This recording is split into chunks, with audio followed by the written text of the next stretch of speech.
Hello, everyone. Just make sure I have everything set up here. It's good to see you, Yoshi. How are you, starlings? Did you all have a happy new year? I spent the sort of last 2 weeks, I suppose, of the year with family. It's very chill, very relaxed. I don't get to see them very often, so it was nice. I hope you all had a nice time too, but even if not, it is the start of a new year. See, spent it with family. Good. Playing Pokemon. I'm still on the fence about Pokemon. I don't know if I should get it or not. Hello, Felipe. I hope I'm saying that right.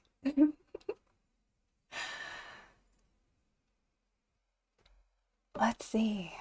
The start of the new year always has so much excitement, you know? Oh, I hear my cat jingling in the background. We might have to deal with her. There's always so much excitement and looking forward, looking at all of the potential of a whole year ahead of you. So it's a great time. Pokemon nerd. Yeah, I like Pokemon. I mean, everybody likes Pokemon. I My first game was Diamond, which really spoiled me, I think, because everyone I talked to who played like Diamond and Pearl, like when it was out on the DS, like the original, right? They're like, oh, I logged 500 hours in that game.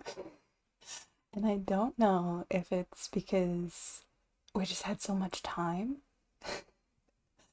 or if it was just that good of a game. But I don't know, the recent Pokemon games haven't really got it for me.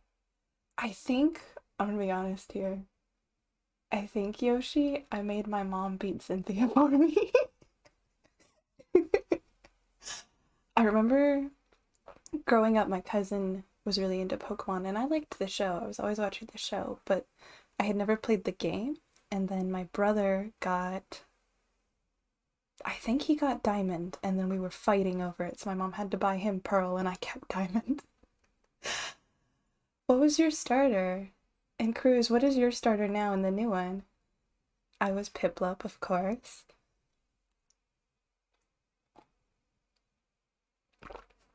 I named him Pip because he was this cute, tiny little penguin. Turtwig, nice. I named him Pip, and then he grew up into, the. Is it Empoleon? Is that how you say that? He is very charming. All of the starters do this. At least in Diamond, they start off so cute and little. Fuecoco. I hope I say that right. All of them start off so cute, right? And then they grow up into these like giant hulking like absolute chads. So I have this like massive like 10-foot tall emperor penguin who destroys ships and whatever, and his name is Pip. It brings me so much joy.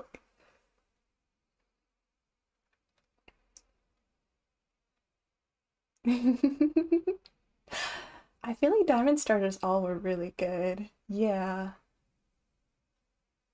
they were great. I feel like the original with like, Squirrel and Charmander and them will always have that special place in my heart because I grew up with the show. So immediately, I think I look at Charizard and I look at Charmander and I think of that episode where Ash has to save the poor, abused, abandoned little lizard from the rain and then like choose out its owner who just ditched it. So I look at them and I have that emotional connection. But let's see. Favorite starters. I feel like I'm all over the spread of water, grass, and fire when I pick them. Do you guys always pick like the same element when you start a new Pokemon game? Like are you always the fire type? Or how do you pick your starters? Because I go with the ones that are cutest. I'm just gonna be honest.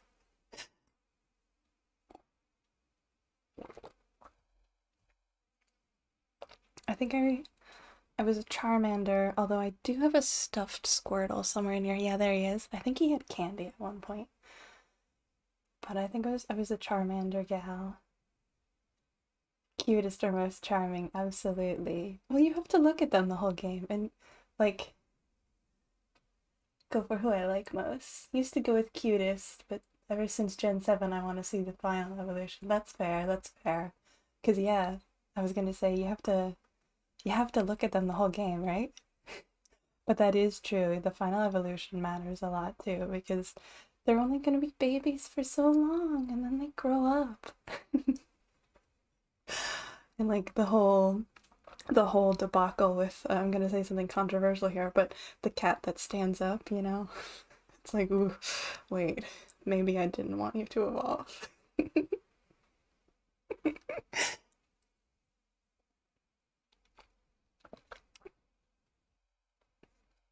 Yeah, yeah, I get you, Yoshi.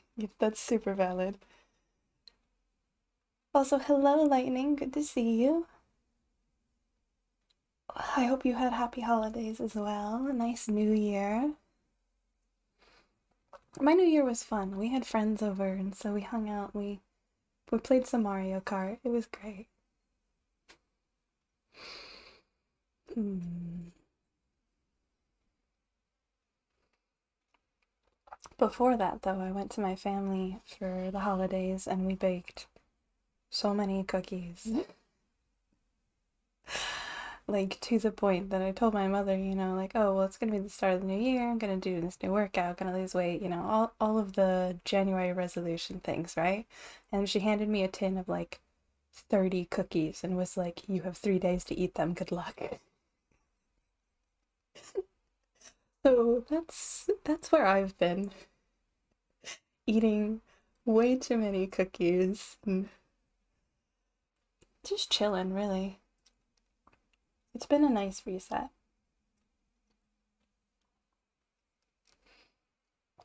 Mm-hmm. Well, she found these cookie cutters that were in the shape of like the different like parts of the 12 Days of Christmas song. Is it days or nights? I'm so head empty. You guys are seeing this now, If you're used to watching just my recorded videos, like there's a reason it takes me 2 weeks to put out an RP, and it's because I have to think. But we got cookie cutters, so that there's like, the five golden rings and the dancers leaping and whatever, so on and so forth, turtle doves. But she decided it would be a great idea to make like, five of the five golden rings and one of the partridge and so on. But if you know anything about math, which she should have because she has a math degree, and yet when you do one of this cookie, two of that cookie, three, four, five, all the way up through 12, you get like 80 something cookies. And for our fairly small family, we didn't have like extended family over. Um, that's too many cookies. I have been desperately trying to shill them out on my friends, and then my friends brought cookies when they came over, so it's sugar central over here. But what did everybody, if you celebrate Christmas, what did you guys get for Christmas? I know Hanukkah's not as big of a deal, but if your family does presidents presents for Hanukkah, what did you get? Yep. Oh, I'm like double fisting coffee and water here. Stay hydrated.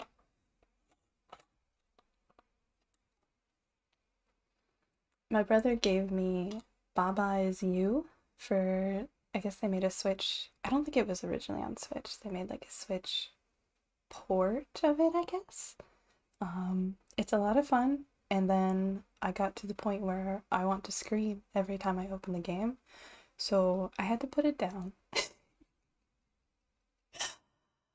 I had to put it down. I love puzzle games, but oh boy, I'm about ready to kick that sheep out the window.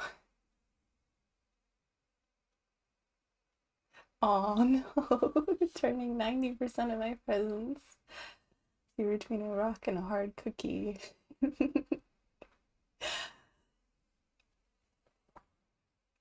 I don't know if I've ever returned presents. I probably I've probably kept some that I should have returned. It's like, cause yeah, if you're not gonna use it, it does. Think of it this way, Yoshi. I mean, someone else will get good use out of it, right? So then the thing, instead of sitting on your desk and taking up space, instead of sitting on your desk and taking up space, or sitting in your closet and taking up all this room, it'll go to someone who wants it. So that's in the giving spirit, isn't it? Just maybe don't tell your aunt that you regifted her sweater or whatever.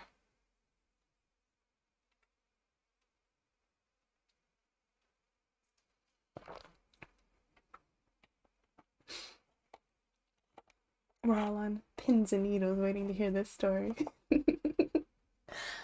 My brother did that once. He was given a leather jacket, but it's not his style. And he was like, oh, I don't know. I guess I won't use it. And I was like, dude, gimme.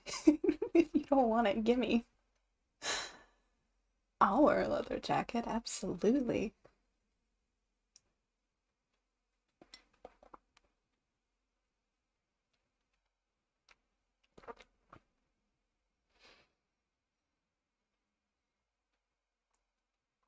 Sadly, my friends all dropped racing games, so I had to get a VR headset now so I can play with them again. Ah, that's a shame. Yeah, when the latest interest shifts and suddenly you're the one left out, that always sucks. I don't have a VR headset. I feel like I get nauseous. I guess it depends on how well the game is set up, you know? Like some of them have the like better, what's that called? I always say it wrong. Like the reticle in the middle of the screen, is that correct? It like helps you like spot the center point of the screen at all times, so it keeps you from getting like super dizzy and motion sick, and some of them are better than others. But I'm really sensitive to that kind of thing. I can't even watch like streamers playing VR games because I guess because I'm not the one moving, and so they move suddenly, and then I'm so lost. Yeah, yeah, like the crosshairs, exactly.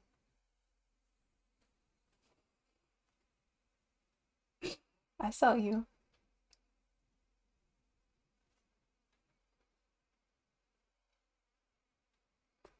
Don't have that issue. Good, because I think that would really ruin a game.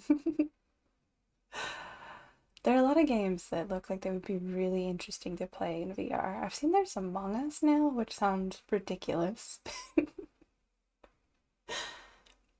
I think I first tried it or watched someone try it with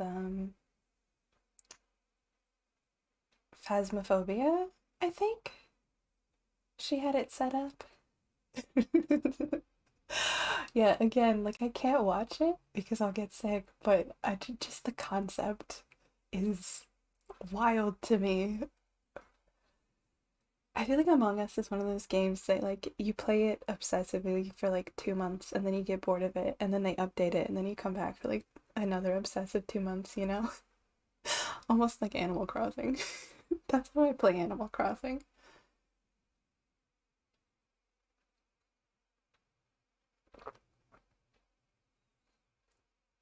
I haven't tried Minecraft. I'm a fake gamer, I know. I used to. So back in the day, like before story mode was a thing back in the day, there was like you pay money to play Minecraft, or there's like a little demo that was on their site, and I have no idea if it still is, but it was just like strictly creative mode. That is the only thing I have done with Minecraft. I used to mess around in the demo of creative mode, and that's it. I feel like you would really like it. I might. My friends play it, but they all play like modded versions of it, and like the way they talk about it, they give me the impression of like, oh, the game's only playable if you mod it, which is probably only true if you're just bored of like vanilla Minecraft, right? But I think I remember that is ancient. Listen, I am a celestial being. I have been around since before you were a speck of dust on the planet. I have seen things.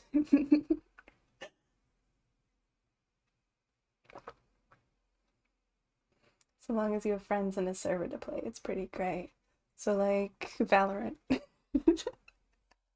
I tried playing Valorant. I tried. I did 2 matches and I got bullied, so I left. I like the idea of FPS games, but I am too anxious to play them. Let's not talk about it. Minecraft by itself is still definitely fun. I should try it. You guys are right. I really should try it. I don't know what all this resistance is to playing Minecraft. I don't know if it's just like graphic snobbery. I look at it and I'm like, oh, it's just squares. But like, no, that's stupid. I should play Minecraft. I will continue to think about it and maybe in 6 months.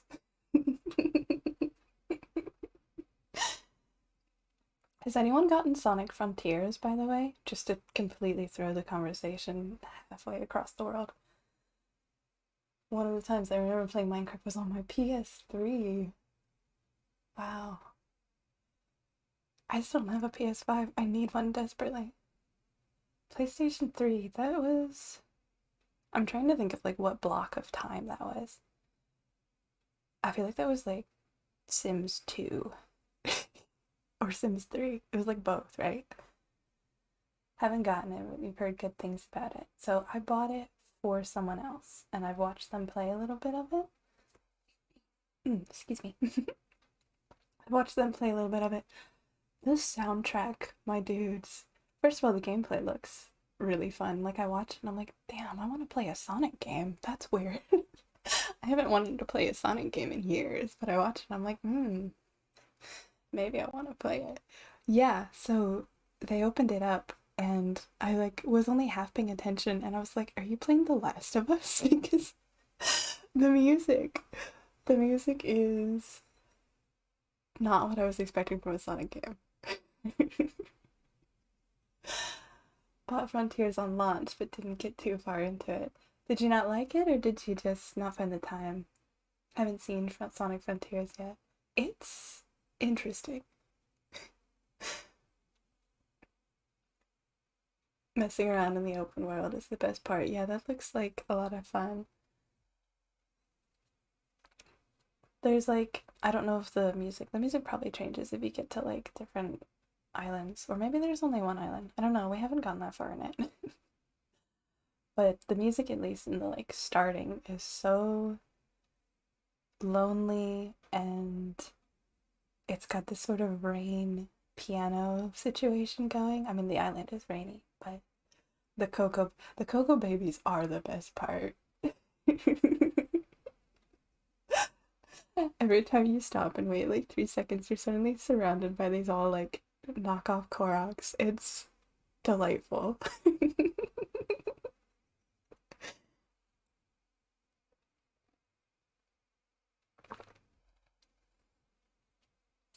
I do enjoy just watching my friend amass a horde of tiny, tiny little seed children.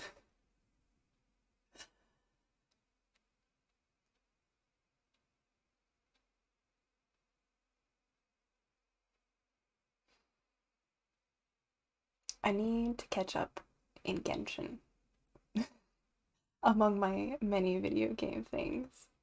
But I also need to play Three Hopes because I still haven't done that. So those are on my video game to-do list, if you will. I also want to play Stray and Cult of the Lamb. There's so many. Need to finish Three Hopes as well. I'm gonna be honest, I only like 6 months ago finished my Golden Deer playthrough. Started, but I just can't seem to keep playing it. Keep forgetting about Three Hopes. Yeah, that's how I feel. It's it's a different play style, obviously, because it's it's a different game series technically, despite loving the game and always having a blast. Yeah, it's like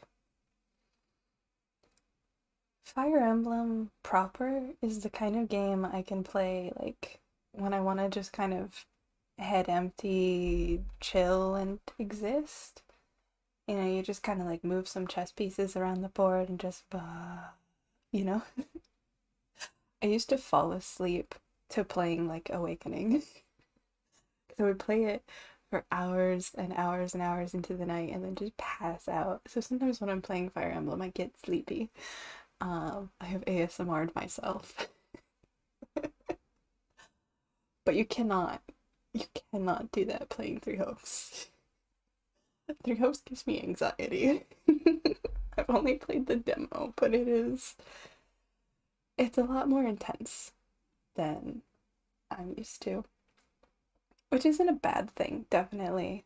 But when I'm in the mood to play Fire Emblem, it's not what I want, I guess.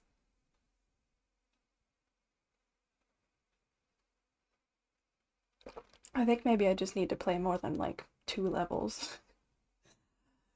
I did the like intro level and then the like first mission for like the Blue Lions. I'm a Blue Lion simp, of course. For me, Three Hopes is actually my brain off game. Yeah, I get that. It's like when you really think about your next move. That's fair. I guess it depends on like what kind of gamer you are, right? So like for me, I mean I like puzzle games, I like slower games. And so Fire Emblem feels natural to me, if that makes sense. Like look at the character, figure out what they do, figure out where the best place to put them is and let them do that thing there. Whereas, you know, I can most importantly how I can keep best girl Bernie safe. That is very important. Although Bernie can keep herself safe, man. Bernie is lethal.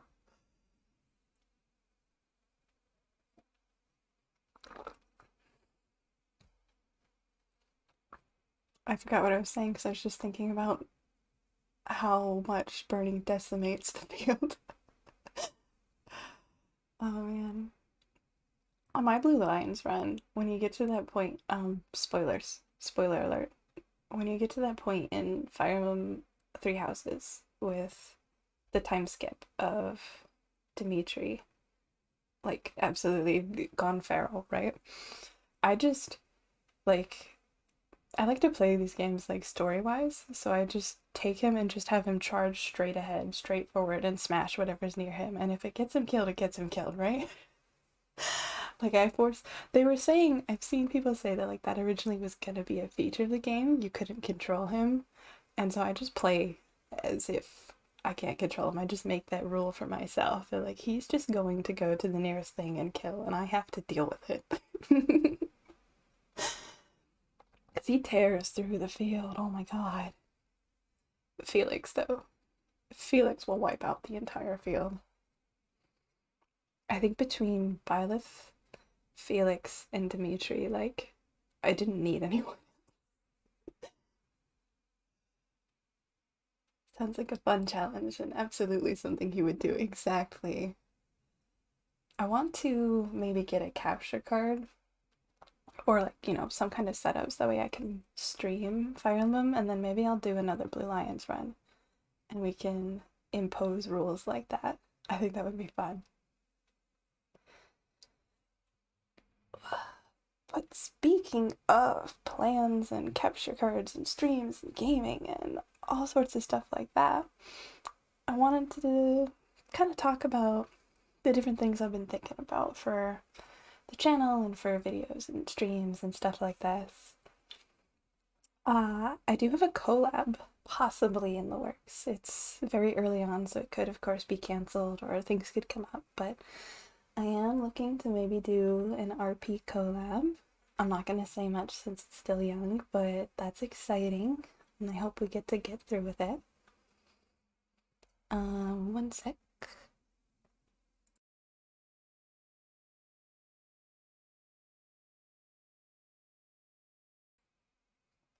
I actually never got Felix. Truth be told, I only did one playthrough of Black Eagles because I have this weird take of leaving games finished off.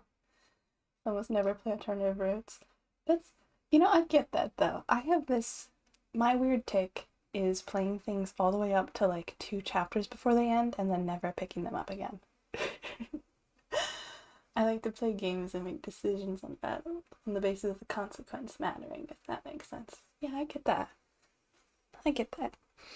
My problem is that I don't want things to end, so I don't finish them. And that could be video games, that could be shows, that could be anything. Like, oh my god, I'm a big Witcher fan. I still haven't watched the last 2 episodes of the season that came out like over a year ago. I can't do it.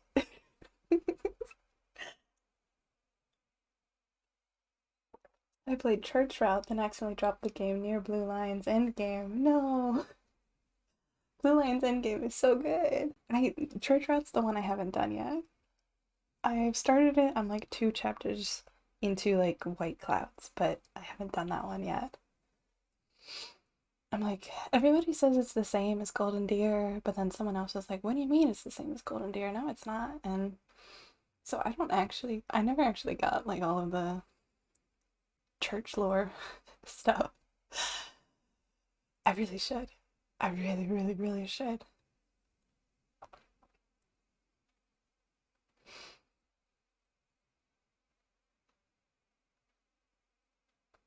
Especially because if you follow me on Twitter, you've already seen this, but I want to do a Rhea RP soon.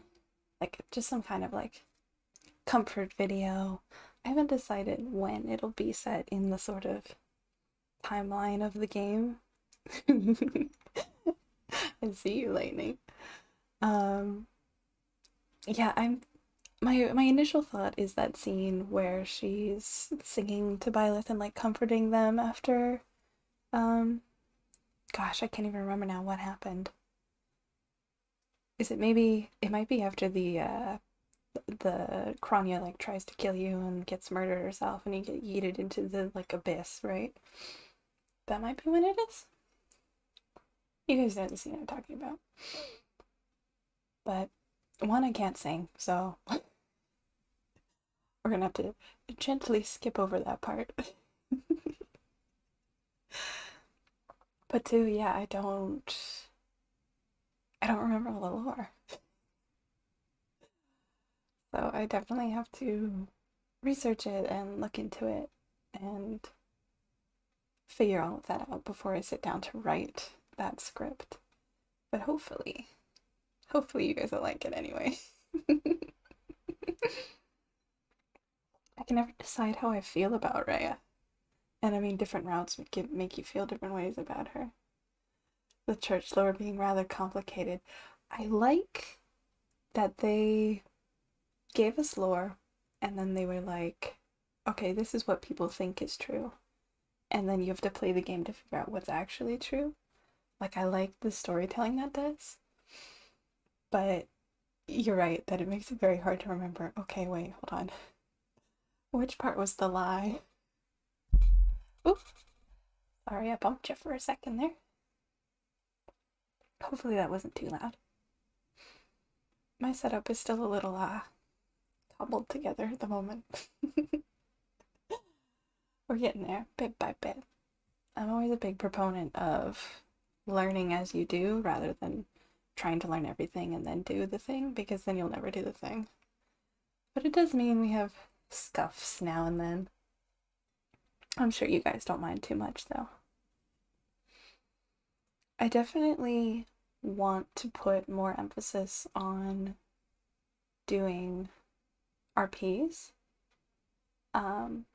Specifically, like, I've been kind of toggling back and forth. I'm sure you guys have noticed between, I'll do a Fire Emblem RP and then I'll do a different kind of ASMR and then I'll do a Genshin RP and then an ASMR.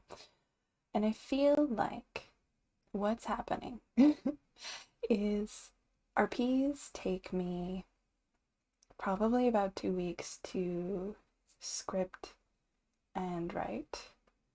And then perform and record and put up and all of that.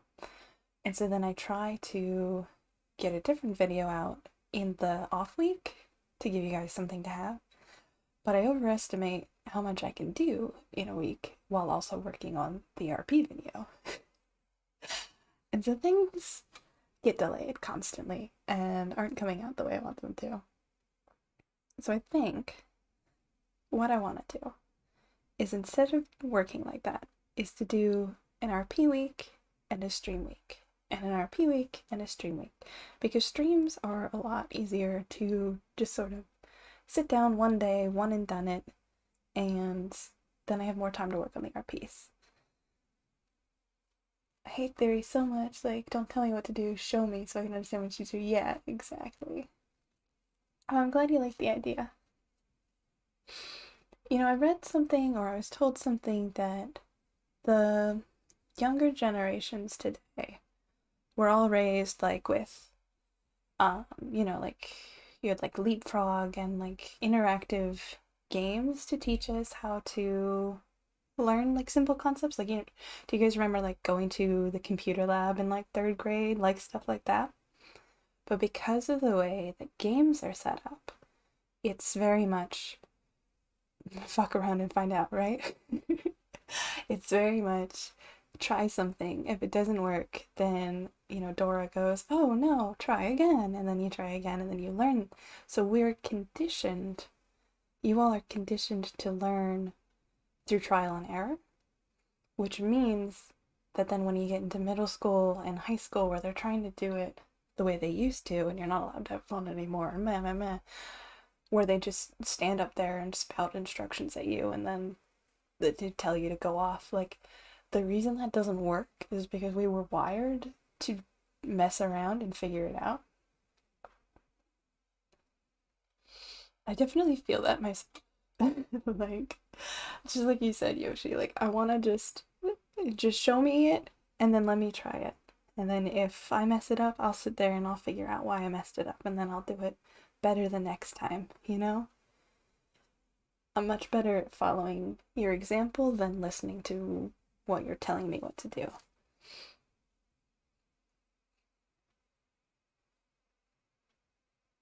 No, I never heard that. It just happened that I have a really easy time learning stuff when it's shown to me, but it's impossible for me to learn stuff by just telling me.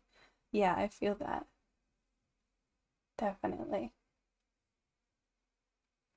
Yeah, I super need to be like hands-on in learning. I like direction, but if you just stand there and talk at me, my brain will turn off. It's a real problem.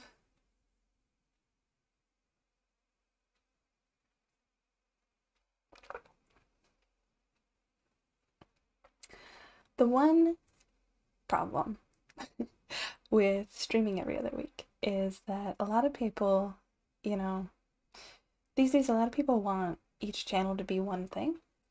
And well, I think it's good to have diversity and to like teach your viewers that, like, I'm not just one thing. I do lots of stuff. I think the difference between what I want to do with streaming and what I want to do with the RPs and the ASMR is dramatic enough that it might be time to start a separate channel and then just jump back and forth between the two. But I don't know. Because if you look at like the views, not that I super care, but oh, excuse me. If you look at the views, like the ASMR obviously gets like dramatically more views, partially because it's something that people are already looking for, you know? Like, it's much easier to type in Dorothea ASMR than to be like, VTuber.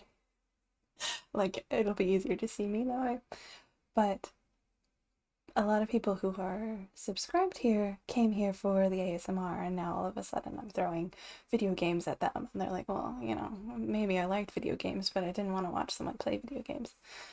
So, I don't know. I feel like the genres of what I'm doing are different enough that it might be time to separate them a little.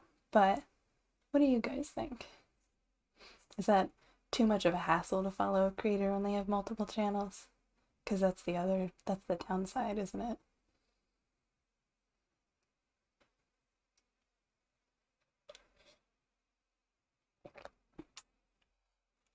Found me via ASMR and then stayed for the games. Recall you mentioned this before. Yeah, I think about things and I sit in them and I stew in them forever. Wouldn't really mind it. Wouldn't mind. What do you mean, lightning? 2 channels? Or wouldn't mind it all staying here?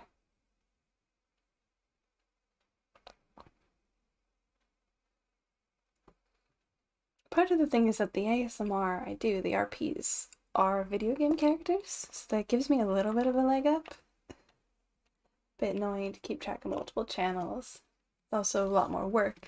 Yeah, that depends a little bit on if you're trying to keep them both at the same level of activity as the original one was. So like, I was posting every week-ish. That's a different conversation. The goal was every week on this channel, right? And if I were to try and playlists help a lot, okay? If I were to try and do every week on 2 channels, yeah, that would literally be double the work. And it wouldn't solve the problem, would it?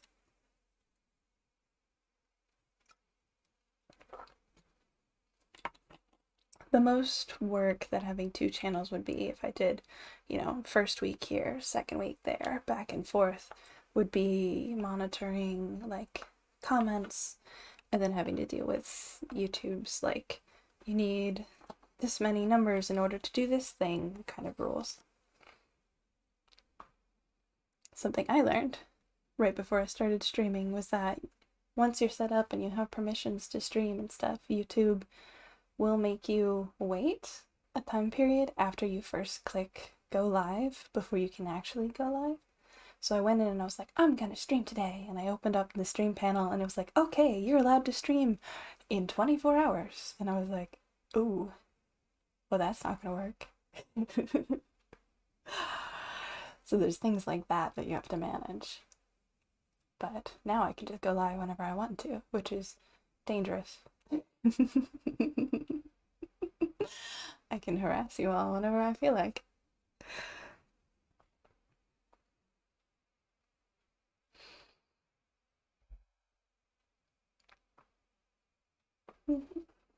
I'll think on it a bit more. I do have, if you follow me, let's see, is it on this? It is on here. If you follow me on Twitter, you've already seen this, but I do have a little schedule. I'm not sure if that has shown up over here. Hold on. There it is. Had to just put it over my face. I do have a little schedule, and I'll post this on the community tab later today too, but I posted it on Twitter. And I don't know if that helps people as well. Being like, okay, it's a pink week, it's a blue week, or whatever. The colors just sort of worked out that way. That wasn't actually the intention in making it. To be like, oh, okay, well, I should only tune in now or then. Because I feel like it's kind of already what we've been doing here. Because, like I said, like I was doing RPs every other week and then other stuff in between. So in a way, it's the same thing. It's just the other stuff is streams now. The ASMR got me to your channel as well, but combining your RPs, ASMR, and gaming onto one channel, I don't mind. Okay, that's good to know. So maybe we'll stay here. Maybe we'll keep it all together. Less work for me.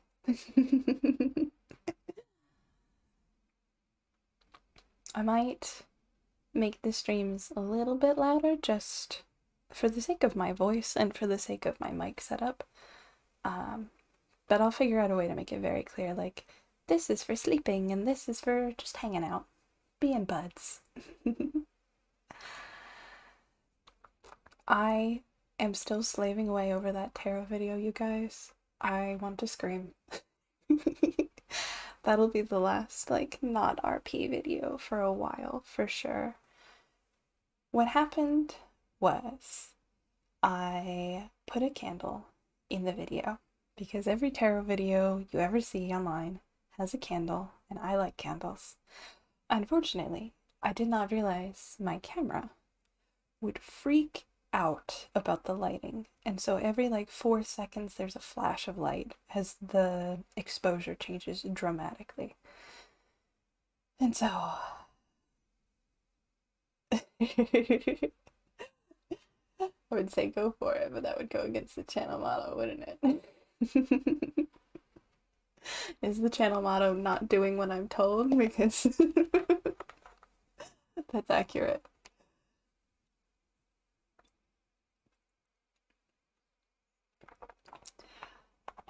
Yeah, I've been sitting with this video, having to edit like a billion cuts and trying to just kind of soften the parts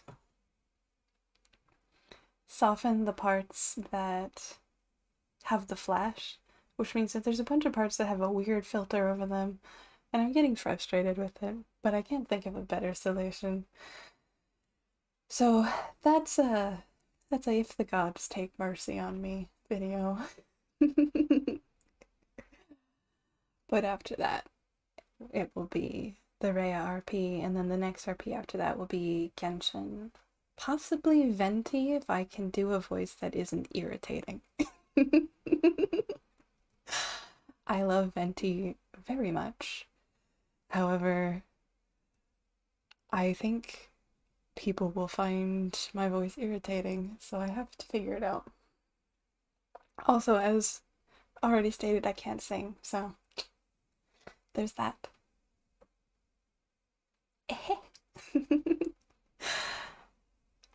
Venti ASMR would go hard. There are some great Venti ASMR artists out there already too, and that's the thing. Like I have to make it my own, but it's tricky.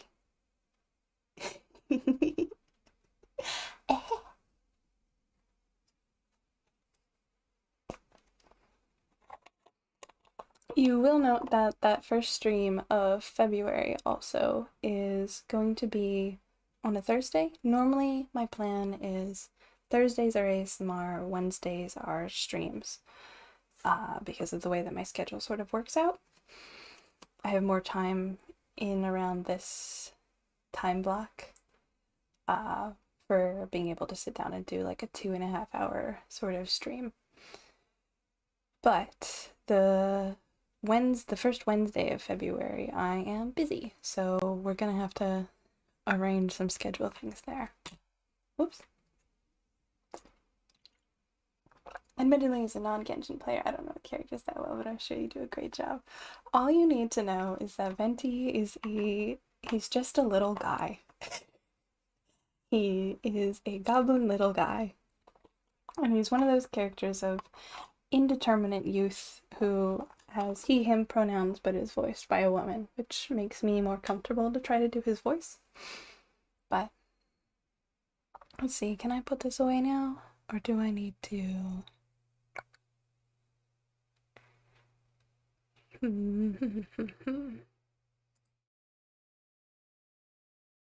that. There we go. I'm still learning OBS. Let's see. Is that all of my chatter today? If I get a capture card, what are like... If I get a capture card, what kinds of like Switch games and such are you guys interested in seeing played? Because the kinds of games I like to play, like I said, it would be fun to do like a Blue Lions route. I play a lot of puzzle games. I would like to play like Octopath or Triangle Strategy. That's another one I need to get. I loved the idea of Octopath. I feel like the execution suffered a little. And I really want to check out Triangle Strategy. It still stumps me sometimes that that's the name. It feels like they gave up. Fire Emblem Nice. Breath of the Wild. That's true. I have had Breath of the Wild since I got my Switch, right? I have never beaten it. I have fought one divine beast, and that's it. You know that meme that's like, God put me on this earth to do one thing, and it's a good thing I forgot what that was? That's me. That's me.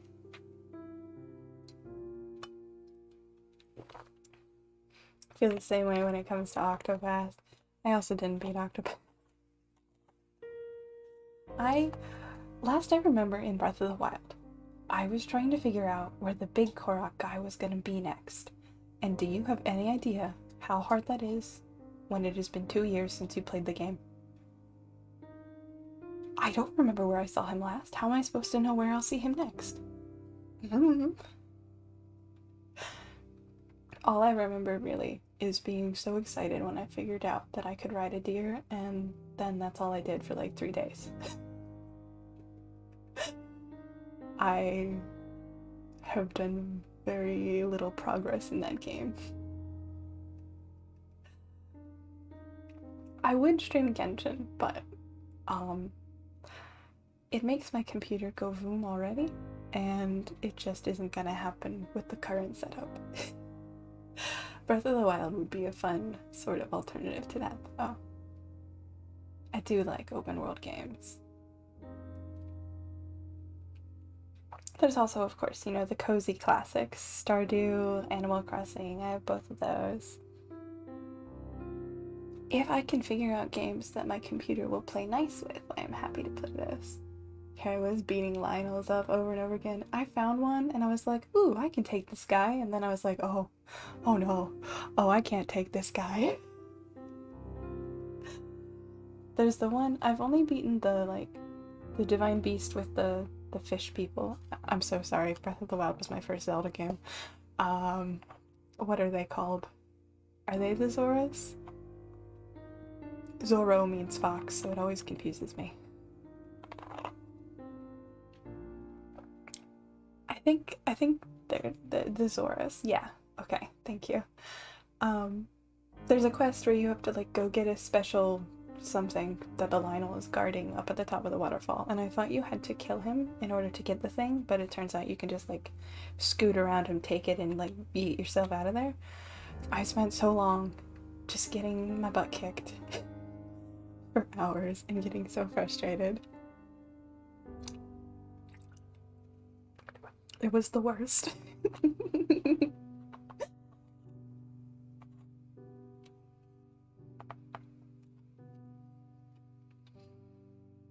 Everybody loves Sidon though. I do appreciate me a Sidon. I want to find the bird people. I love birds.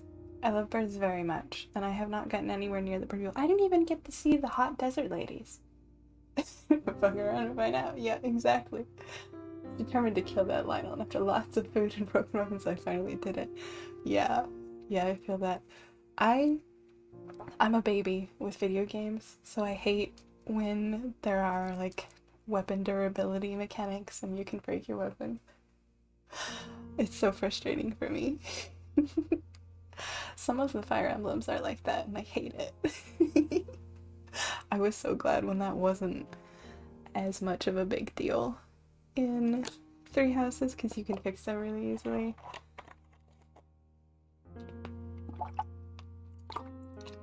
There's some games where it's more irritating than others, I guess. But yeah, I super don't know what I'm doing when I play Breath of the Wild. It is entirely fuck around and find out. But I have been told that playing it as your first Zelda game ever is not a good way to get into Zelda. Which I've watched people play other Zelda games and now I see and I'm like, oh, but see, Breath of the Wild Link is my favorite.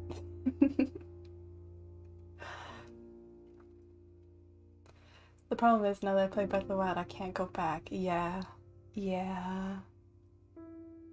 I feel that. Although one game has a dedicated HAL button, and that is important.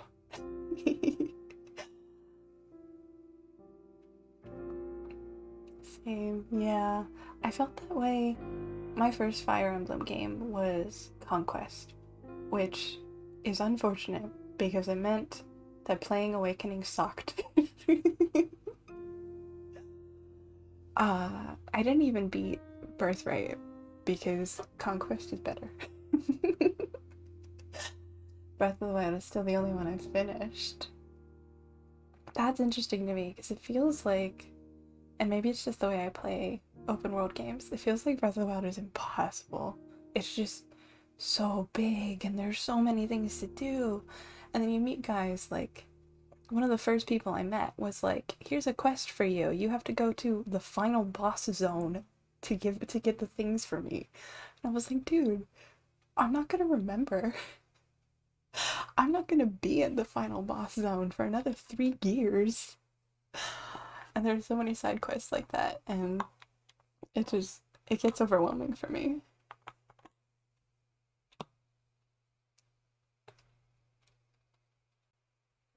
At least with the other Zelda games, like there's kind of a direct path to take, right? I mean, it's like a little convoluted, but it's just kind of like go here, get the thing, come back, go there, get the thing, come back. Breath of the Wild is like you're on your own, kid. Couldn't deal with the side quests. There are truly too many. Yeah. Yeah. Some people are crazy. They've gotten like all of the Koroks and like all of the shrines, and it's like, how do you do that without a walkthrough? How do you do that? I can't. I can't. Zelda the series that was always destined to be open world, but all the games before it followed the exact formula. It's what people have been waiting for, but it's very different. Never mind, not remembering things you have to get for NPCs at some high level area. Looks like you're still typing, maybe? I wonder. Well, I mean, the next Zelda game is just like the Breath of the Wild sequel, right? Or prequel? Sequel? Follow up game? It's more Breath of the Wild, right? So I was gonna say, I wonder, like, if future Zelda games will go back to the like the old formula of like go to dungeon, get things, come out of dungeon, go to next dungeon, or if it's gonna be open world all the time. Because I have to, as much as I was super lost and never beat Breath of the Wild, I had a lot of fun playing it.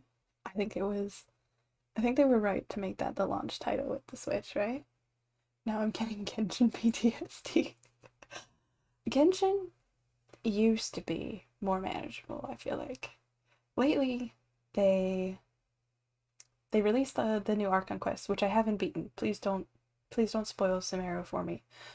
They released the Archon quests at the same time that they released one of their like big events, like 2 weeks long events, and they just won't stop giving me massive events to do. And the events have a time limit, whereas so long as I don't go on the internet, I don't have to play some. As long as I don't go on Twitter and see the spoilers, I don't have to do it. So I still haven't gotten past like the first part of the Sumeru plot because they're just constantly doing events and I can't keep up anymore. But it used to be, I feel like the side quests you got were very manageable. Like it's like, okay, I have 4 side quests in the UA. I'll figure it out. Or they can sit there until I'm ready to do them, and then it takes me an hour to do them, and then I'm done. Breath of the Wild, it's like, I hope you remember you wanted fireflies when you go to the place that has them. You know?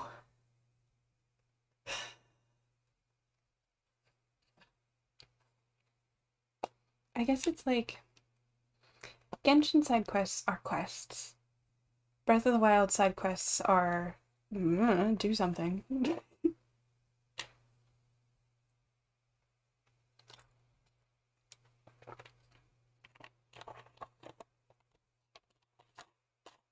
But I haven't played Breath of the Wild in actual years, so I could be wrong there.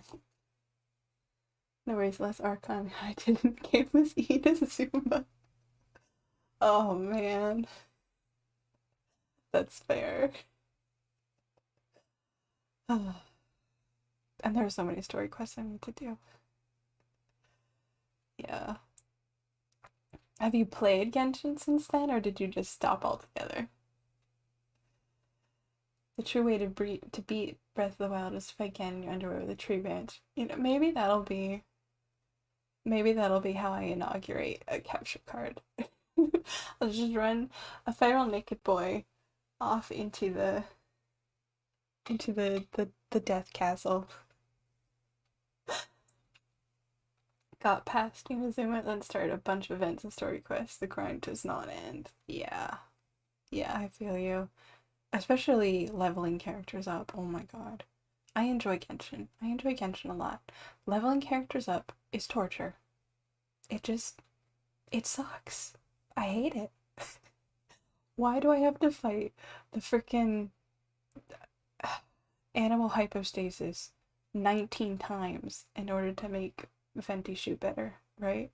I. And I'm so sick of the electric cube thing. That's something I wish they would change. That drives me nuts.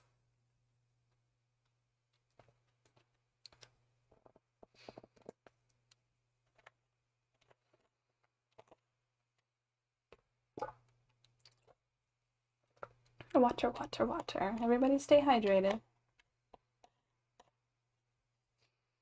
Getting a character from a later region is torture. Yeah. I went into the new area. Me now not remembering the name of the place. And then stopped after that. I didn't explore much, actually. Yeah, I feel like I haven't explored any of Inazuma. I'm gonna be real. I explored 90% of Mondstadt, probably. And a lot of Liyue and Inazuma barely, and I've done a lot of things in Sumeru, I feel like, and I still don't know where anything. I haven't unlocked the desert. Half of the country is just not unlocked. Genshin isn't as good for new players anymore because it takes centuries to catch up on the crap. Yeah, yeah, it is unfortunate. I feel like if you had a friend, kind of like the Sumeru, that's the name. Yeah, if you have like a friend to fill that like big brother got me past the Elite Four kind of role, they could help you because there is nothing better than being like AR 50 and playing with a like level like 20 friend and then just destroying their bosses for them. It's like, here you go, here are all the things you needed, go level up. That's always fun. But yeah, I feel like you do need a friend now.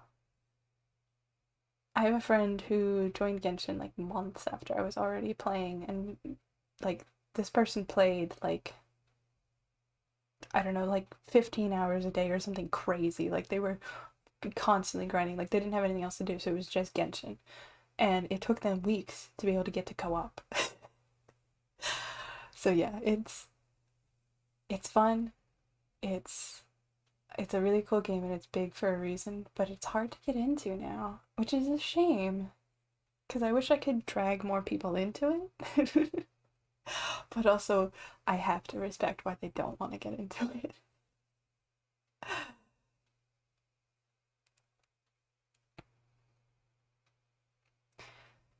I desperately need to pee. I am going to run real quick and I will be right back. Should I put this? You know what? I will leave myself idle and you can see my cute sneezing idle animation. How about that? Be right back.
Okay, there we go. Hello, hello, hello. Sorry about that. Too much water indeed. Let's see if I can fix my stuff now that I've moved. You guys like the sneeze? It is fun to animate things, but not great. Just don't have the time to put into Genshin. I feel you. I feel you. Honestly, I would love to upgrade my computer and be able to stream Genshin just so I could play it. I have so much stuff to do all the time.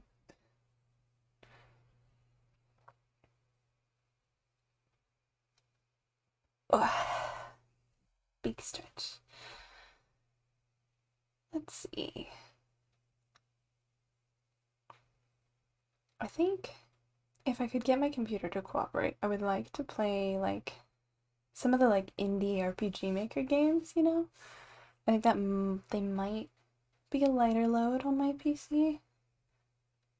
I have to look into it, but if I can get that to work, then we can play some classics like Aoni and stuff, right? So that could be a lot of fun. I feel like a lot of indie games are horror games. How do you guys feel about horror games? I'm a big baby, but I like horror games, just not like mm, there's certain like triggering kinds of things that I'm not into, but not good.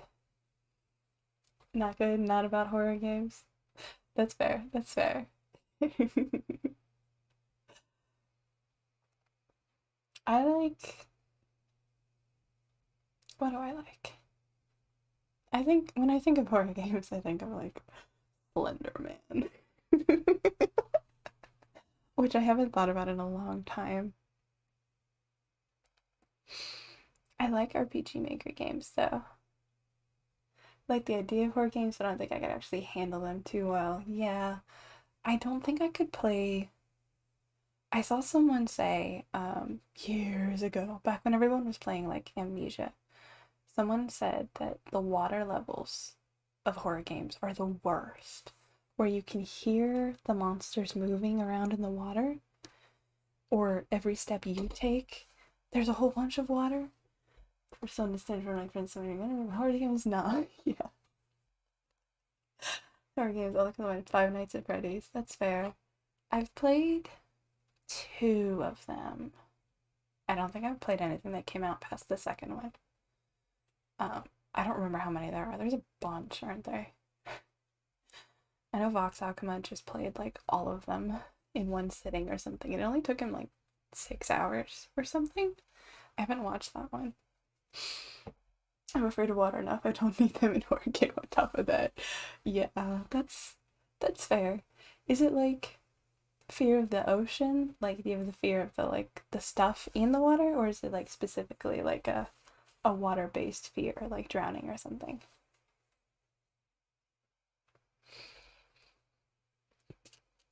I don't know if I'm afraid of the ocean. The stuff that's in it. I think the like force of the waves freaks me out a little bit.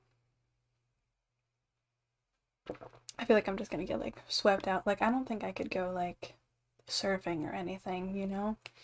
It's like once I get past the point where I can walk in the water, I can't swim very well. So the idea of being at the mercy of the ocean is a little I don't like going to local lakes because they're dirty.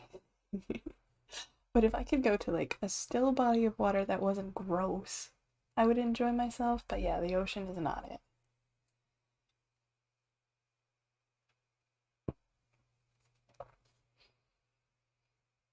I can handle like psychological horror games, like ones that make you be like, oh god, what's gonna happen next? Oh man. But not so much like violent horror games, if that makes sense. Like Slender Man, yes. But like I can't even think of like a gory one. Gore is no. Ocean can be terrifying. I never learned how to swim properly. I didn't get like lessons. I figured out how to doggy paddle, and I figured out how to float on my back. But doggy paddling is exhausting. I don't know how to tread water, and floating on my back seems like it won't help me in the ocean. Sometimes I get an overwhelming need to get out of a pool of a public swimming play. Don't know the English word for it right now, sorry. But a pool suffices. Play Last of Us, click or somebody to miss. I love Last of Us. I love it so much. Um, I I have a secondhand PS4, which means that when it was gifted to me, which I was very grateful for, um, it has an issue where it likes to just randomly spit discs out, and it has gotten worse the longer I've had it. So I can't play PS4 games without them already being a game of suspense, wondering when the hell I'm gonna lose my save data, which is a shame because I have the whole like converted Kingdom Hearts collection and I want to get through them all, but I'm too nervous to play them because I don't want to make big progress in Kingdom Hearts and then lose my game. But the point of this with Last of Us is that I played through all of Last of Us, including the version I got had the little like prequel story with Ellie and her friend and like how she got bit. Um, I played all of that, and then I played the first half of Last of Us 2 up to the point where it switches protagonists, and I haven't played it since. So I don't know how it ends, and I was left off on a cliffhanger. I started with the second protagonist. I'm trying not to spoil anything. I started with the second protagonist in the game, but I was just so attached to Ellie that it's really hard for me to play the rest of it. But also, I have to live in constant fear that my game is just going to be spat out randomly.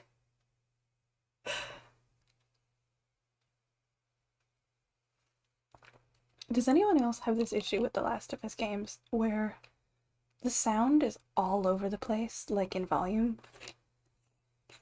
You know, like the second protagonist, do you? I would if I had time, I think. But considering the conflict of the game, it is very hard to go from I'm on team A and then completely shift gears. You know? So it's not that I don't like the second protagonist.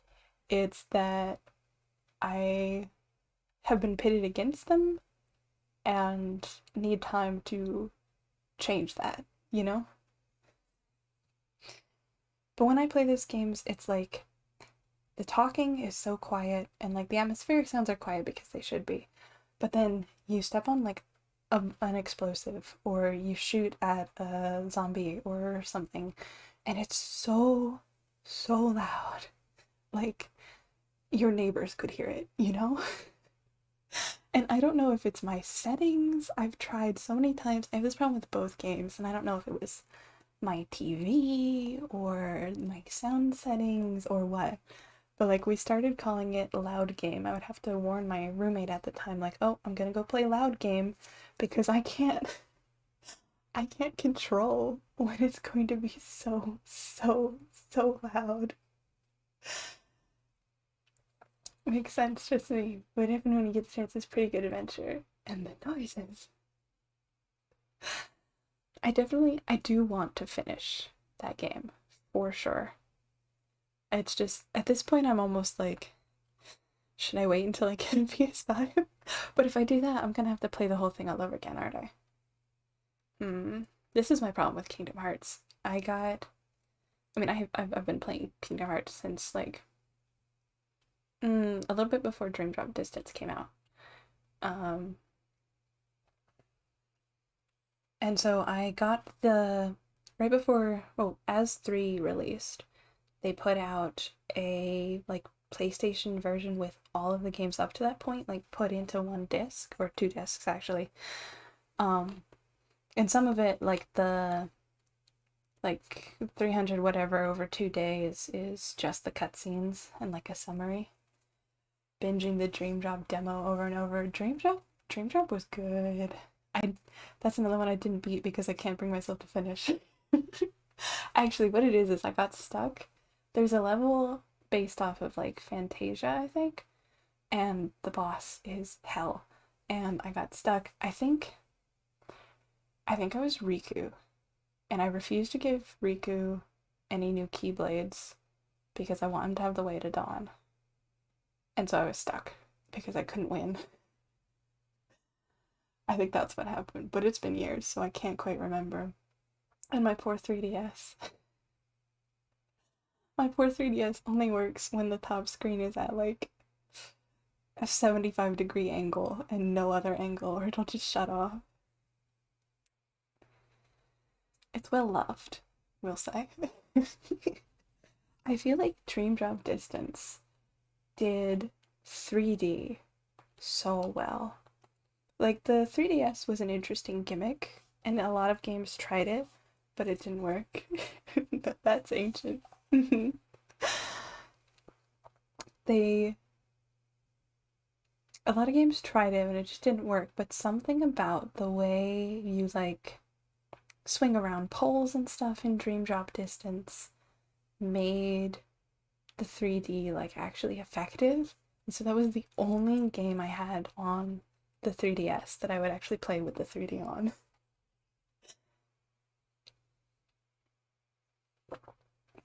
But yeah, with Kingdom Hearts, I beat all of the first game, and I keep trying to play Chain of Memories, but I really hate I really hate it.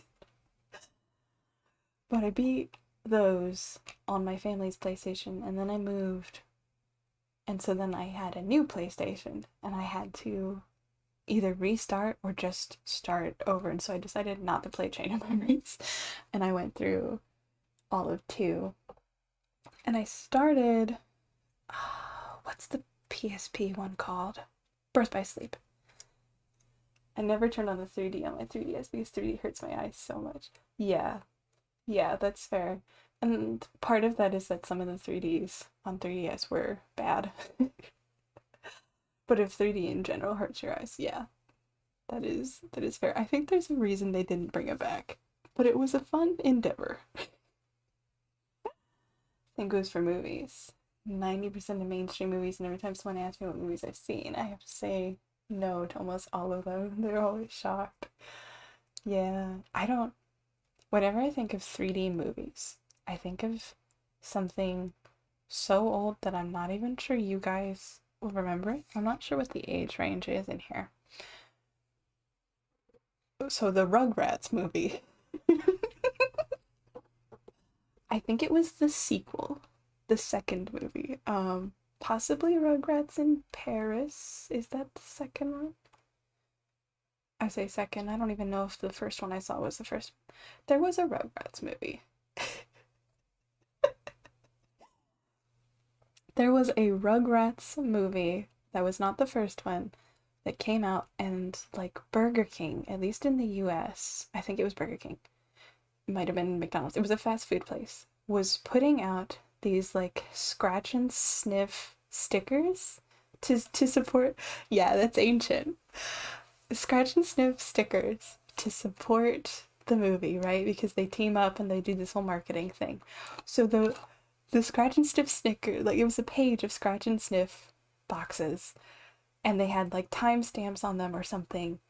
Or there was a version of the movie you could watch where a number would come up on the corner of the screen, and that was when it was time to sniff that sticker, so you could have the experience of smelling the movie.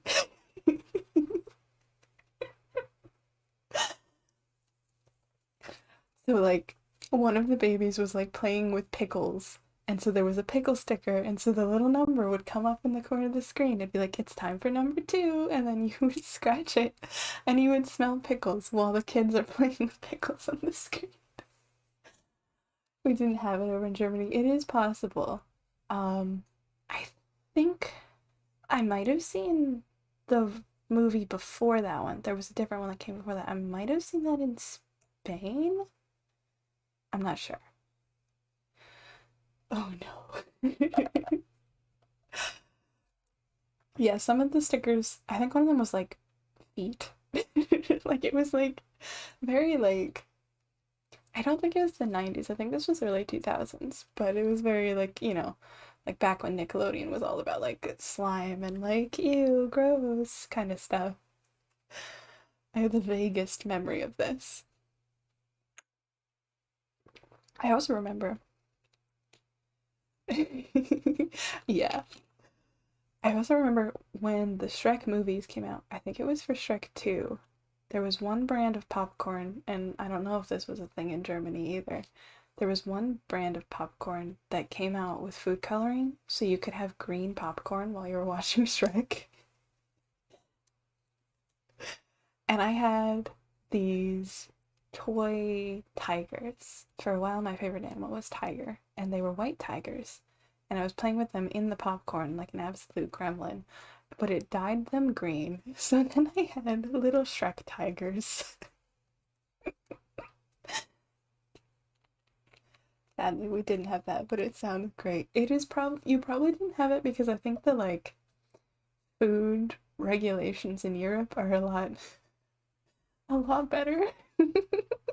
It was probably like full of like just kind of not necessarily poison, but like garbage you don't want to eat.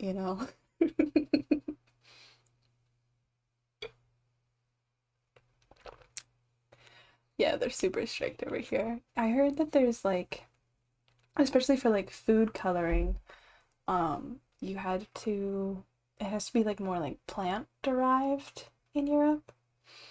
You can even enjoy McDonald's without feeling too guilty about it. Wouldn't that be nice?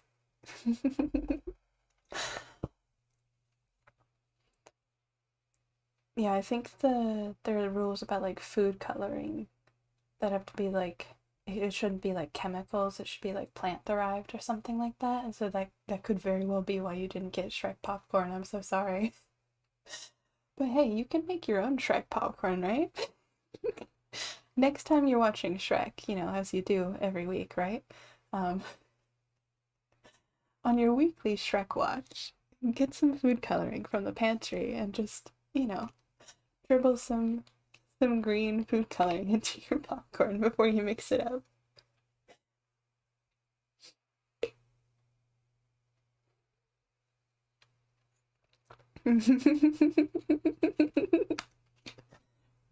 There's something so fun about food coloring, I think. I don't know what it is, something about making your food the wrong color or making your drink a fun color makes it more appetizing. Eatable Play-Doh. I'm assuming this is like Play-Doh you were supposed to and encouraged to eat. Because all Play-Doh is edible, but you will be sad if you eat regular Play-Doh. You can make animals out of it, other stuff, and then bake it in the oven. Yo, yo, I want this. Oh, I don't remember this. I don't know if this was a thing or not. That's cool. Makes me think of like Easy Bake Oven. That is cool. So you could just make like any shape you want, or were there like specific cookie cutters? Hiccups.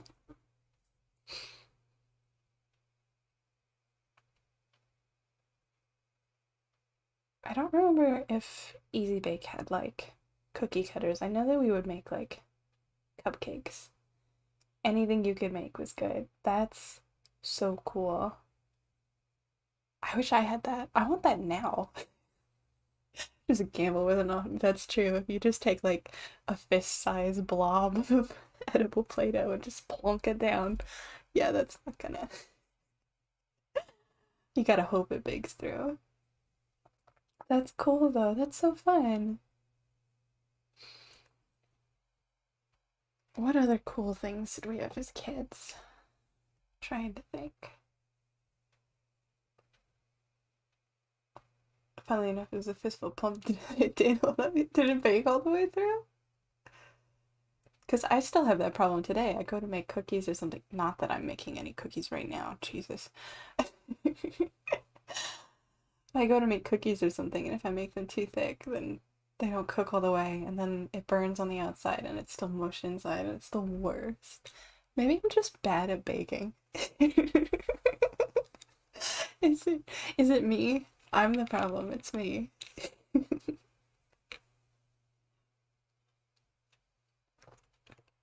At least you know how to do it. Yeah, I'm what is that saying? Jack of all trades, master of none. I'm a mid-tier at many things. Too afraid to touch anything in the kitchen. I would say start with something that won't poison you if you mess it up.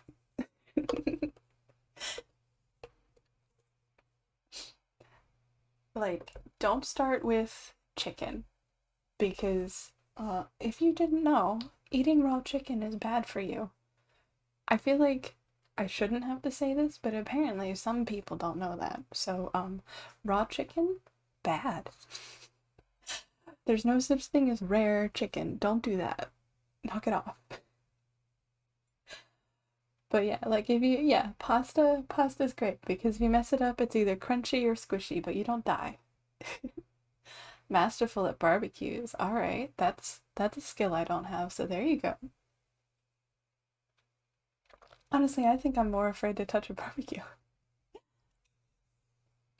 I don't like open flames very much, which now we have a stove that has flame on it and I'm getting used to it. But when I was in high school and we were starting with the like experiments, so you get the Bunsen burner to like turn on a little flame and like boil a chemical or something, right? It was the very first time we had ever used them. Like this was the intro class to it. Father's signature dish, that's about it. That and scrambled eggs. Well, I mean, you're carrying on the family recipe, right? That's a good start. But so it was the first time we were ever using Bunsen burners. And ours was missing a piece. And we were new, so we didn't know that. So we hooked it up and we couldn't figure out why it wasn't turning on. And we like turned the gas on like way too high. Could not figure it out. Thankfully I had all of this beautiful hair pulled back because all of a sudden it lit up and it was like a flamethrower. It was terrifying. And I swear to God, the flames swirled all the way up and around my arm. Like it came at me. It didn't just go up in the air, it came at me and they spiraled around my arm and for like 3 seconds I was Zuko, right? And then I pulled back and the teacher from across the room, from across the hall saw it and rushed over and shut off the gas because they have like a master switch. And then everybody looked and the teacher was like, oh, that Bunsen burner's broken. And I was like, I almost died. So since then, I don't have a great relationship with fire.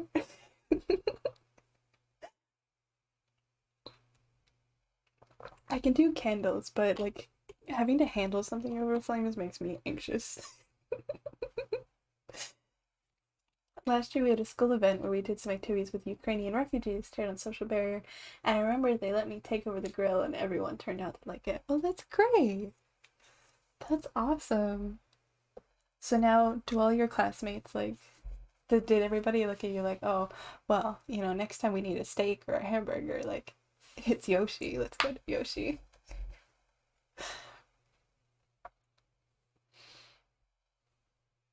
Did you become the grill guy or gal or whichever? They do actually. It's really cool. Awesome. Well, there you go. Food is the way to anyone's heart, honestly. It's the best way to make friends. It's just be that food person.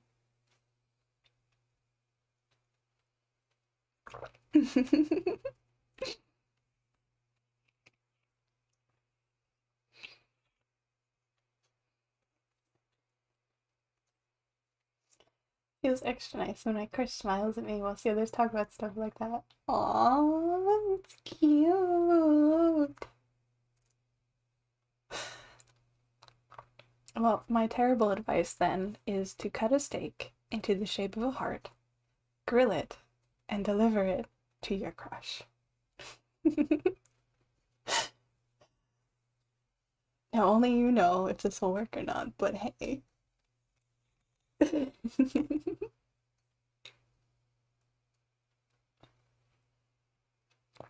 hear my cat shuffling around in the background. Oh, here she is. I see her. We may get a cat. It is possible. She likes to sleep around this time of day, which is part of why I decided to put the streams here. Oh, she's coming up. Oh, come here. Oh, don't bump that. Sorry if I bumped you. Here's a very old kitty. Much less expensive. What happened last year? Hello. I don't know if you guys can hear her purring.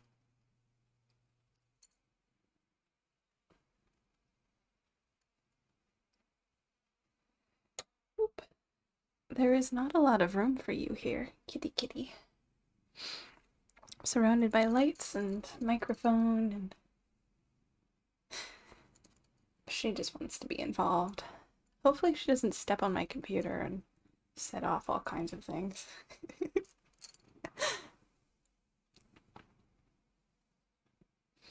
She's a very old lady and kind of blind at this point. But that's okay. She's still feisty and a pain in the butt, which means she's doing well. Yeah, I'm doing my best to keep her don't eat me, to keep her not stepping on my things. Went out and bought my childhood friend a gold armband with some engraving on it and wrote a letter about what I love about her, which I handed to her on Valentine's. That's very sweet, though. How did it go? Hey, don't do that. Let go. No, don't eat my headphones.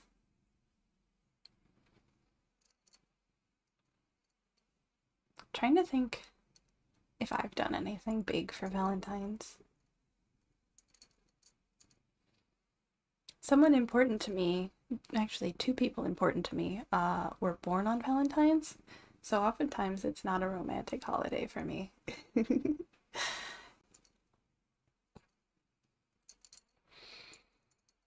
What's the most romantic thing I've done on Valentine's? I've gotten, like, secret admirer gifts twice. One was in elementary school from a boy who had a crush on me. And the second one, I think, was from a teacher who felt bad for me.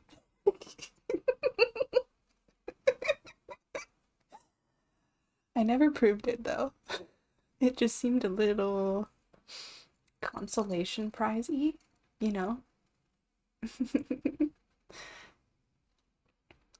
But I remember in elementary school, where I live, we do something where everybody brings in like a shoebox or something, and then people buy a set of like a whole classroom's amount of cards. Aw, that's a shame, Yoshi.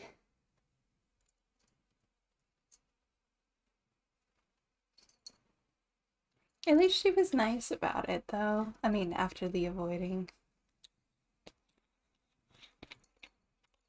I guess the big fear is always like, oh, they're gonna laugh at me or something. So at least she was kind, but that is rough. Kitty cat, you can't do that. No.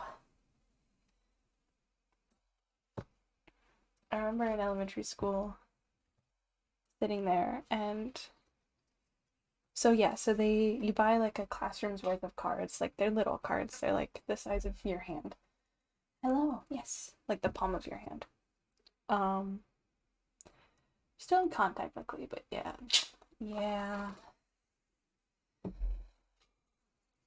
But so everybody gets a card from everybody, right? So you come home and like you're like 10 years old and you come home and you've got a box full of cards from all your classmates. So I came home with that, but I also had the secret admirer gift. And so I sat there and I compared the handwriting on every single card,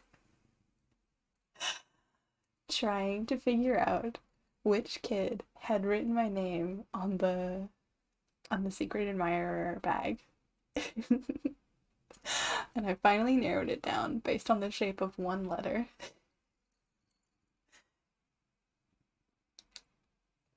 Was that my first partner?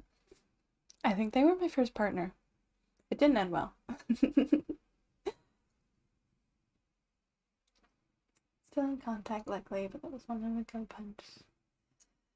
The 2022 was rough for you, huh? I feel like my 22 was, I guess, mid. Ophelia the Detective. Oh yeah.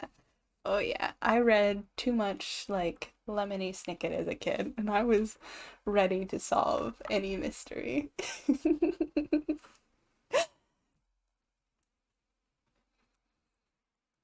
My 2022 was very up and down, I would say. There were a lot of good things, a lot of fun things, and a lot of rough things. Which some of which I'm still working out. But yeah, I've got a good feeling about 23. Worst one yet by far. Looking forward to 23. Well, if it's the worst yet, then it can only go up, right? There's nothing under rock bottom. Kitty cat is very determined to step on things. This is why we don't do live ASMR. She will meow any second now. We're playing a dangerous game. 2022 was the best one, but also the hardest we've ever gone through. Life can be like that sometimes. For sure. It's like, in order to have the big blooming garden full of all of the fruits that you want, you have to do a lot of weeding. And sometimes your hands get all cut up pulling out all the weeds, right? Definitely feel that. Trash is another man's treasure, I suppose. Well, here is hoping that 2023 is great for all of us. Let's just put that out into the universe right now. It's gonna be a good year. Or else. We've had a few. Oh, careful. We've had a few rough ones. I think we're due for some good ones, right? Yeah.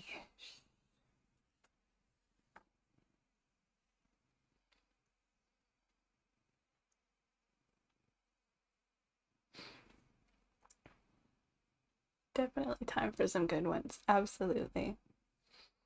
Are you guys the type to make like New Year's resolutions? Where you sit down and you say, okay, this year I'm gonna lose 10 pounds and write a book or whatever?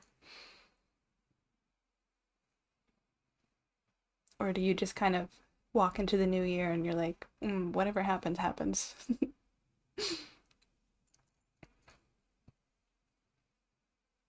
I like to make them, but I try not to make ones that are hard to keep, if that makes sense.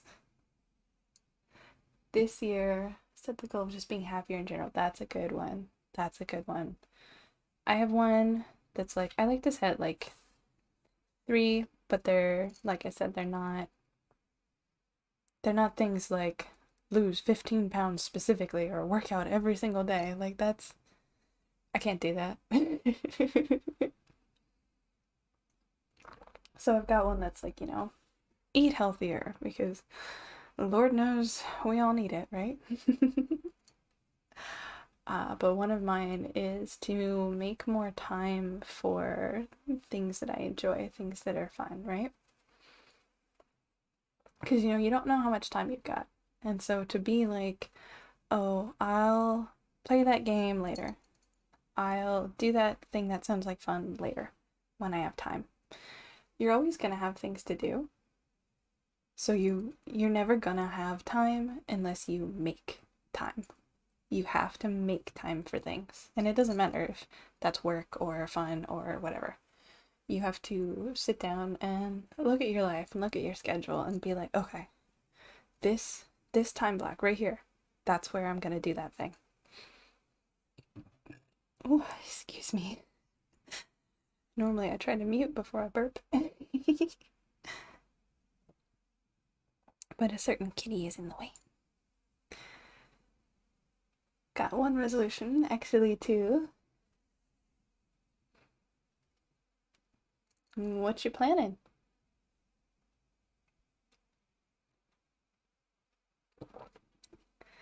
What is my third one? I like to write them down, but that's because I like journals. Let's see.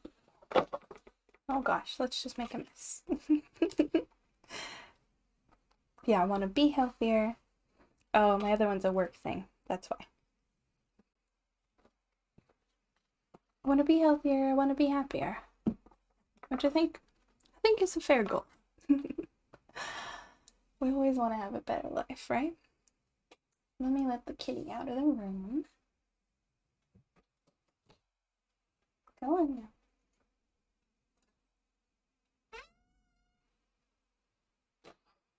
That was the door, not the cat, just so we know.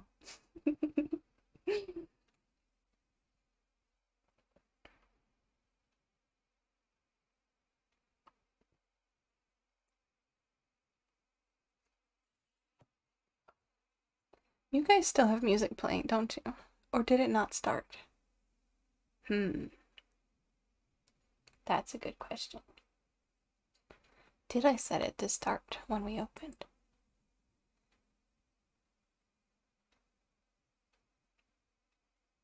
Never started.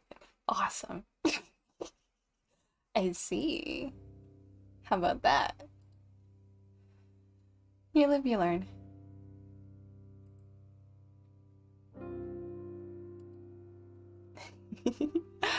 I think I need to set it to loop, which I have to do. Yeah, there we go. I can't hear it either way because of the way that it comes through OBS. So, finally got my past behind me, but the past keeps knocking at my door. So just to be a more cheerful person, then to rewatch some anime on my list. Absolutely. What are your favorite animes, Felipe? I had a bad night last night. I was having a bad time. And so what I did is what I always do when I'm having a bad time is I sat down and I put on just a random episode of Ouran Ouran High School Host Club. Whoa. I had a stroke or something.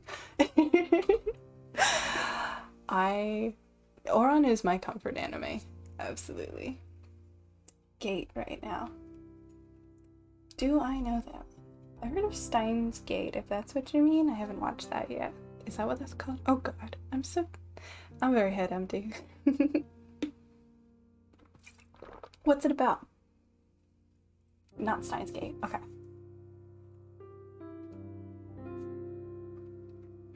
I'm going to take a wild guess, knowing absolutely nothing, and we'll see how far off I am. Ready?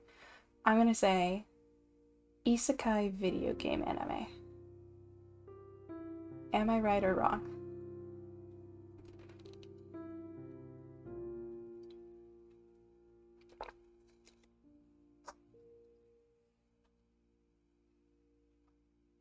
I feel like I haven't heard of a lot of the new animes. I've just been, I don't know, under a rock. I haven't watched Spy X Family yet, which I know I should do. I really, really should. I know. And I fell off the bus with Boku no Hero. It's about real-life Japan being invaded by a fantasy nation after a gate into another world appears, so the Japanese send in military to guard and establish peace. Alright, that's neat. Is it a mech anime? Is my follow-up question. Are there mechs?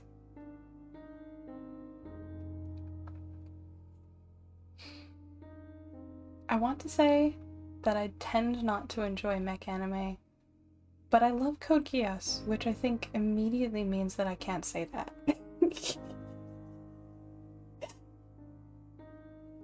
I'm not a big sci-fi person, I guess. I love fantasy. I'm a little less on the sci-fi. I think it's because science makes my brain hurt.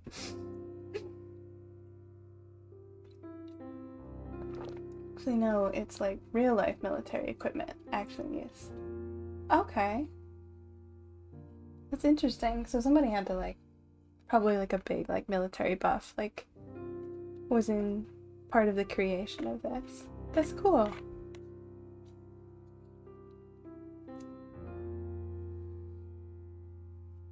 I haven't watched anything new in a while. What have I been watching?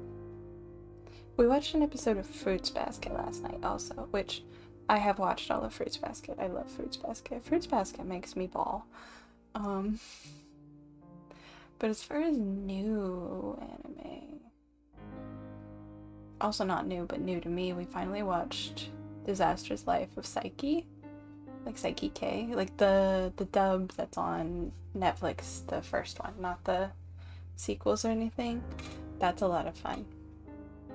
It kind of gives me like One Punch Man vibes, but I didn't watch One Punch Man, so maybe I'm off. Steins Gate is good. Favorite, Sword Art Online, many reasons why. Get through a really dark time in my life, which is why black is a favorite color of mine. Alright. Newer anime I'm enjoying is Chainsaw Man. Is that, I have to assume that that is gory, right? Which takes it off of my list, unfortunately. Most of what I have seen of Chainsaw Man is the little doggy with the chainsaw nose, which is hilarious. The only thing of Sword Art Online I have seen is I have seen the abridged series. A friend of mine really dislikes Sword Art Online, but swears by the abridged series. And so they will show people the abridged series as if it is Sword Art Online. So that's all I've seen. So when you say like Kirito, I think of the abridged version. Which, if Sword Art Online is really special to you, I don't know whether you would like it or not, like the abridged. I don't know if you would find it like frustrating or like it's like taking apart something so special to you. But having no Sword Art Online experience, it was amusing. Pretty gory, but somehow in a comedic way. I'm back and forth on the gore. Because I say that I can't really handle gore. But I also watched all of Elfen Lied when I was younger. So, and I watched all of the first season of Tokyo Ghoul. We don't talk about the second season.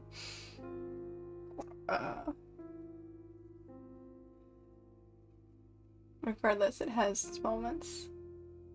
Elfen Lied. It has been so long since I watched Elfen Lied. I only sort of remember the plot. I don't remember the characters' names. But that was a good show.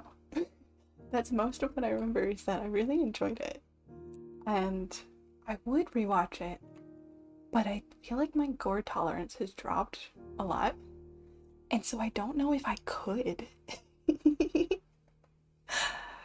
Because that show can get, from what I remember, that show can get intense. But the opening song, like, I still think about it.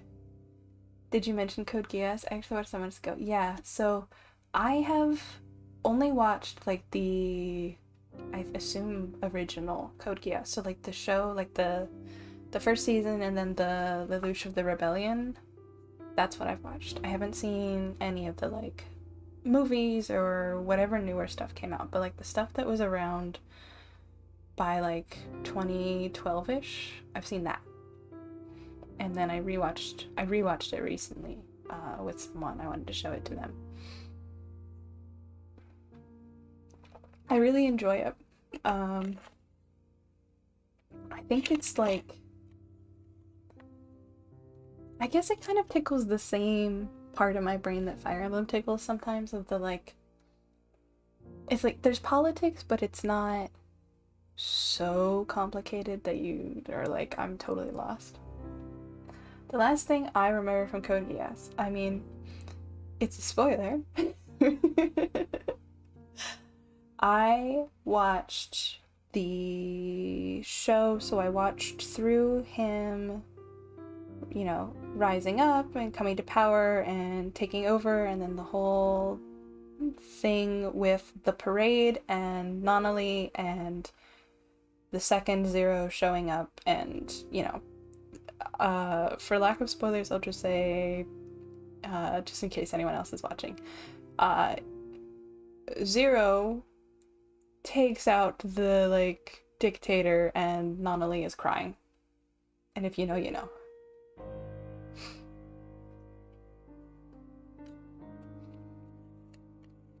And then there's a whole, like, epilogue of, like, what's her name? Shit.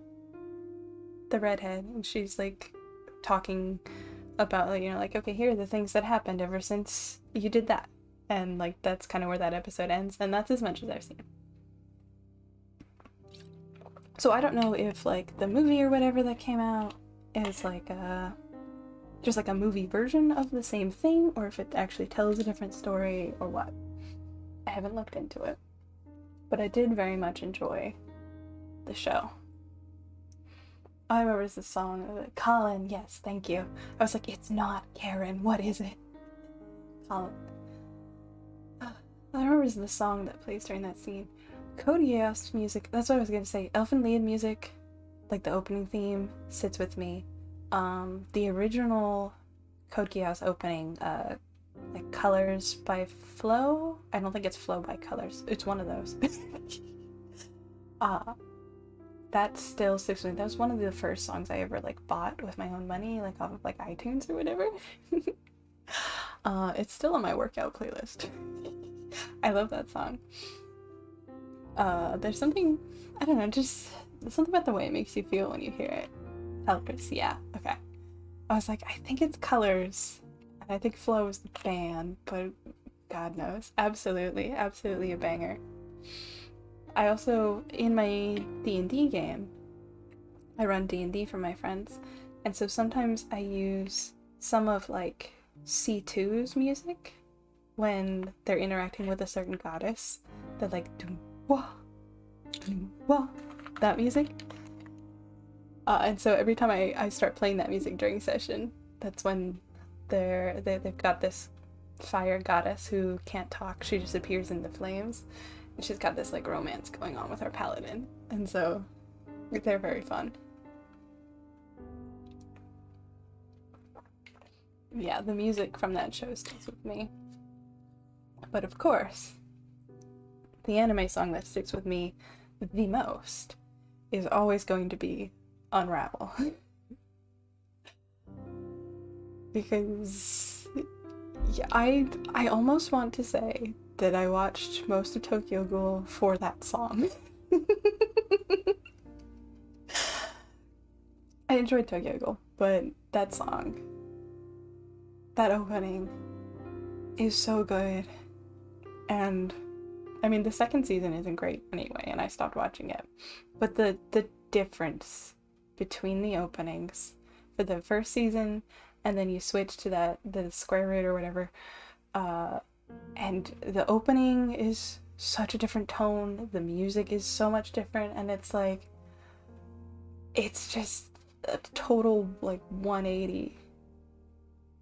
Yeah. Unravel is an experience. Have you seen the edit of that one? There's a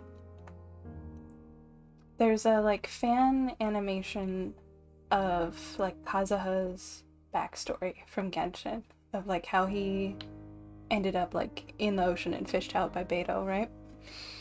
And it has a different song set to it. But then a streamer was watching it and he needed, like, music that he could play over it. So he put Unraveled over it and it matched up exactly. I'm obsessed with that.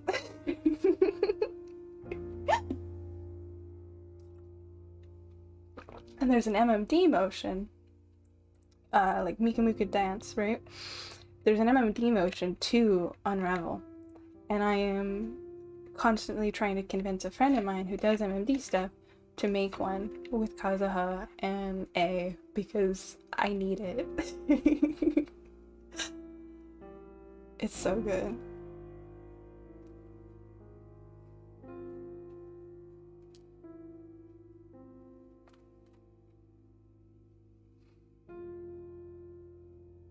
What other animes have I been watching lately?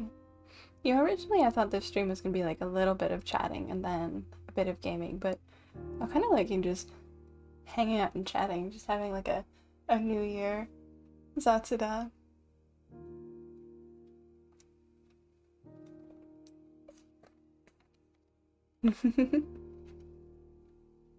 I'm glad you guys are having fun. This is probably a better time for catching people, especially if you're over in Europe. Like it's much later for you than it is for me. Like we're coming up on dinner time over here, and it must be like getting closer to bedtime over there, huh? 11 p.m. over there. That makes me think. I wonder, because I tend to post my like RP videos at 7 over here, which is just about 2 hours from now. So that would be like 1 a.m. for you. So I wonder how many people that time slot really works. Oh, 3 a.m. Oh no, you're right. I can't do math. Oh, excuse me. But I wonder how that time slot works for people. 1 a.m. to 3 a.m. is when the premieres are. I'm so sorry. Seems good. It's also 3 minutes to midnight by you. Yeah. I wonder if it would be better to rearrange my premiere schedule. I'll have to look at the like analytics and see how many of you guys are over in Europe. Cause I like the premieres. I like getting to chat with you guys, but yeah, 1 a.m. is a hard time to be in chat.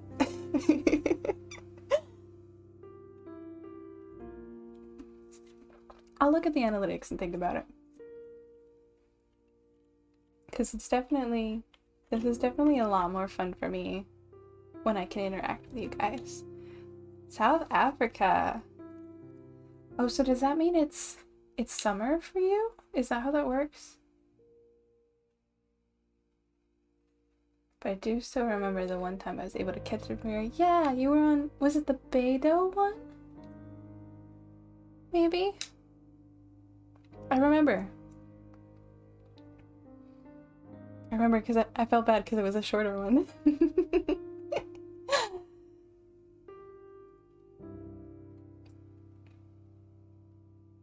Yeah, exactly. I was so happy I was able to catch it for once. Pretty warm there.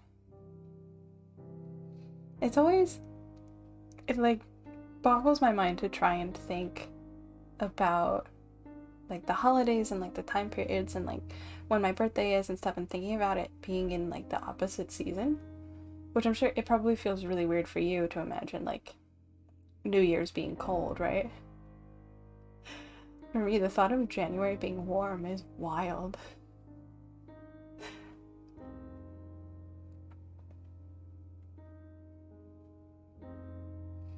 Well, the good news is that streams will be at this time slot, which means that hopefully you guys will have a much easier time catching them. Even if I don't end up moving the premieres. And I'll have to think about the premieres.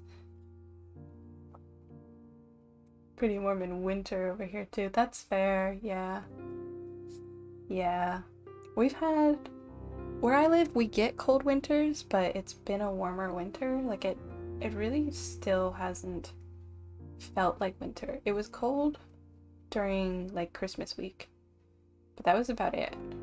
And like up until I started this stream, I had my window open. Like it's like fall weather, like autumn.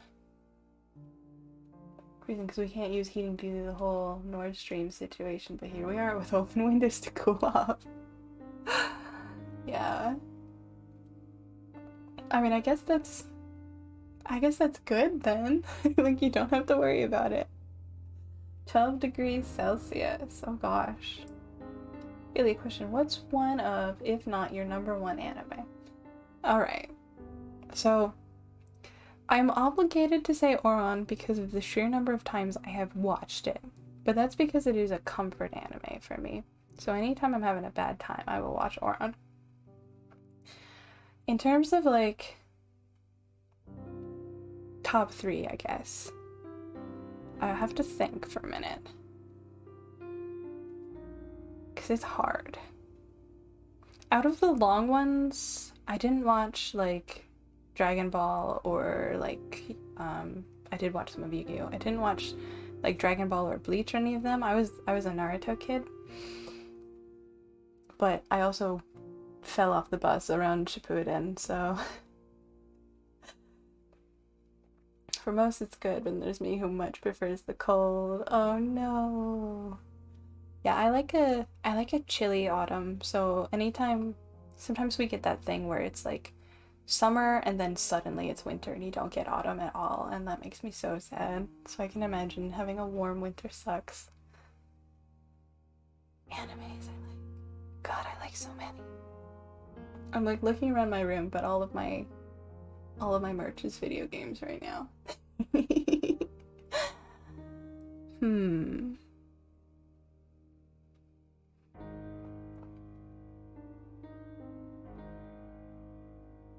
Changes daily. Like the weather, you mean? Yeah, we had a cold Christmas week, and then all of a sudden it went back to fall temperatures, like within like 2 days. Like there was snow, and then now it is just rain again. Or nothing. Go from double digits to 30s. Negative double digits to 30s. Oh gosh. I'm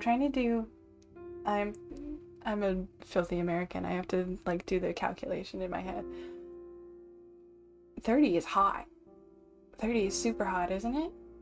It's like, I guess it's like 75 to 80 on my scale. I remember it was in the 30s in Britain when they were having the heat wave, right? So that's like really hot. Yeah. 30 is acceptable.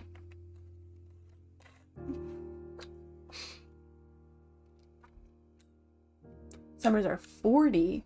We hit 45. Oh gosh. Okay, now I have to open a calculator because my sense of scale is skewed. Let's see. Celsius, please. Let's see. Yeah, that's what I thought. 0 is like freezing. Oh, Jesus. 40 is too hot. You hit 45? Oh my god, that's like, for reference, that's like Texas temperatures over here. That's what Texas looks like. Texas is hot. Oh gosh. 30. Yeah, okay, 30 is kind of gross. I would say we probably, our worst summer days are like 32-ish, 33-ish. Pass out in school. Yeah, that's not it. No thanks. I always think of Europe as being a little bit colder because it's like parts of the US are a lot more south than Europe is. But I guess it really depends because America is so fucking big. It is crazy for me to think of like 40, 45 in Europe for some reason. I don't know.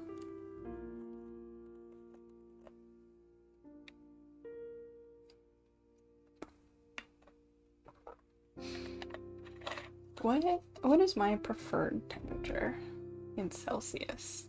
That's something that would be helpful to know. I think a good like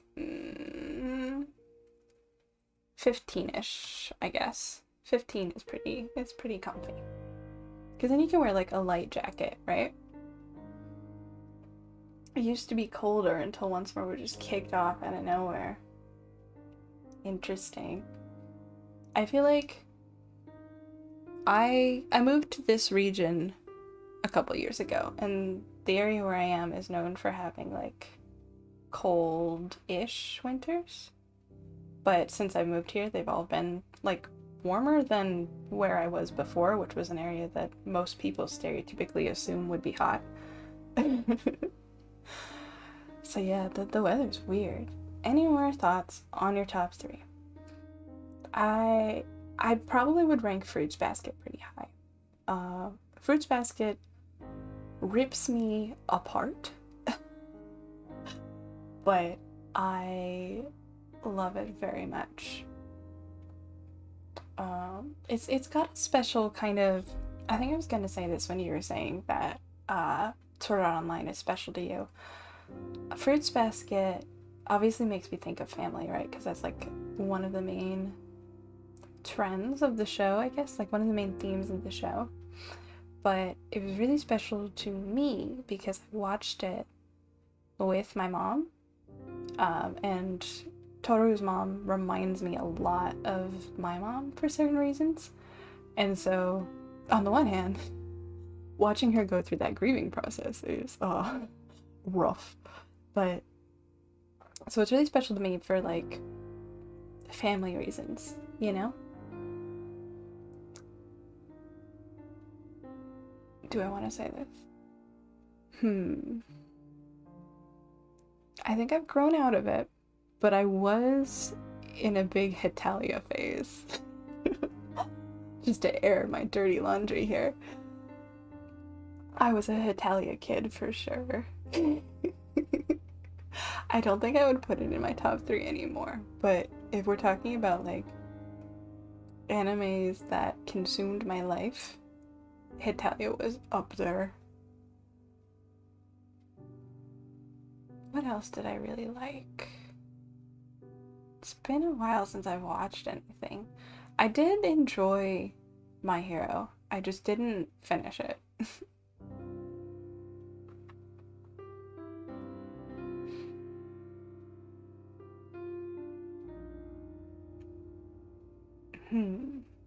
I feel like I don't have as much of a like genre preference when it comes to anime as I do with video games. Video games, it's a lot easier for like if people want to buy me like a video game for like a birthday or something, it's a lot easier for them, and people will tell me this, like they go to the store, they look at the boxes, they look at one, they go, this looks like one Ophelia would like, and then they buy it and then they're correct. Anime, it's different. It's harder for me to like lump what I like into one box, you know? Like I like a lot of JRPGs, I like a lot of games that are pretty to look at.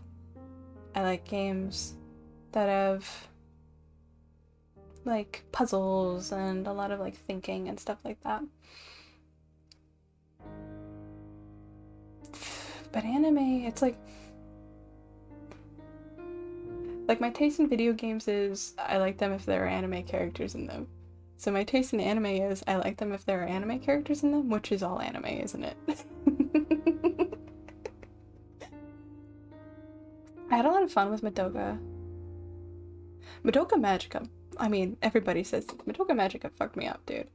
I have a younger sibling, and my younger sibling is really, they like cutesy characters and like cute stories and stuff. They like hardcore stuff too, but their favorite character is always the like Lolita kind of character. And so I was watching Madoka back when it came out, and I watched 2 episodes of it, and I went, this is great, this is so cute, this is so fun, I get why it's popular now, I'm gonna show it to my sibling and we're gonna watch the rest of it together.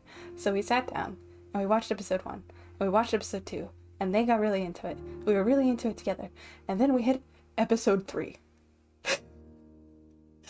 And if you know, you know. episode 3 is when you realize what Madoka Magica is actually about. And then we were just so invested in the horror.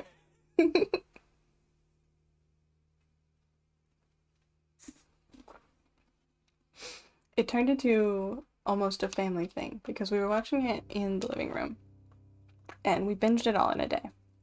And the whole thing with Madoka Magica is that they're like constantly Snow White with the red hair. I haven't watched that yet. I know a bit.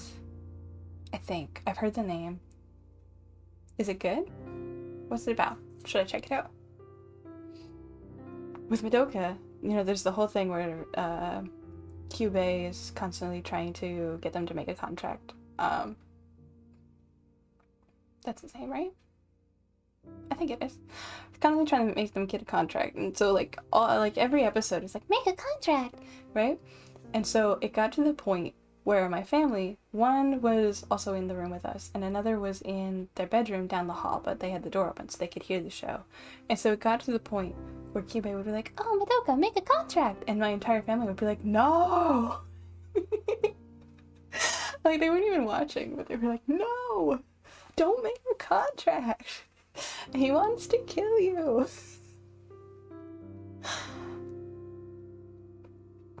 I watched some of Wolf's Rain. I should watch Wolf's Rain. Wolf's Rain is one of those animes that I was like, you know what?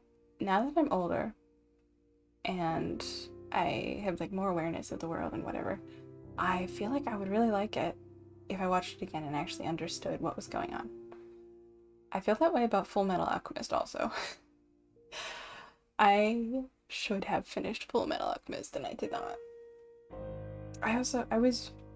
I was being stubborn and I wasn't watching Brotherhood, and I should have just watched Brotherhood. I know.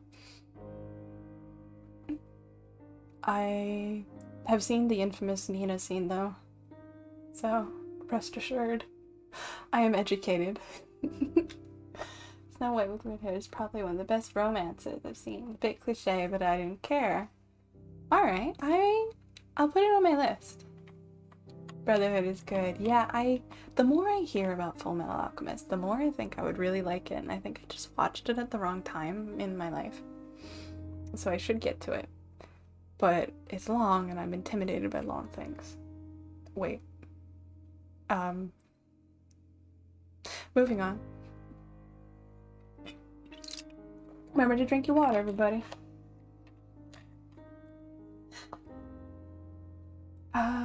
We recently watched The Day I Became a God, I think is what it's called. It was made by the same people who made Angel Beats.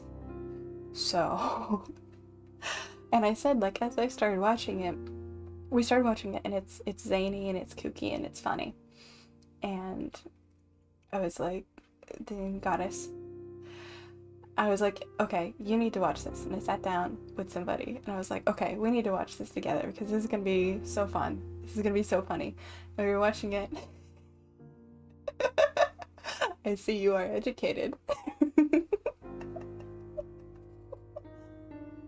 We watched a couple episodes and we were like, this is so fun. And they were like, something bad is going to happen to this child. And I was like, yeah, I'm getting some Angel Beats vibes. And we kept watching it. And then we looked it up and we're like, yeah, this was literally made by the people who made Angel Beats. Something bad is going to happen to this child.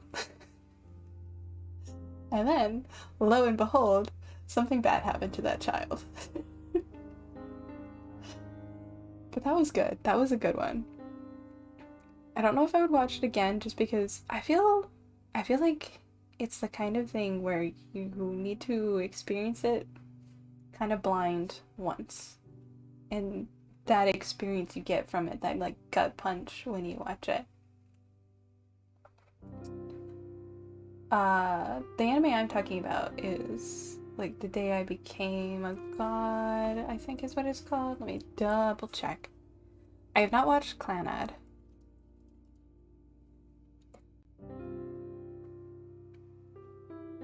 Yeah, it's The Day I Became a God. It was made by Angel Beats. Well, the people who made Angel Beats. I watched Angel Beats years and years and years ago.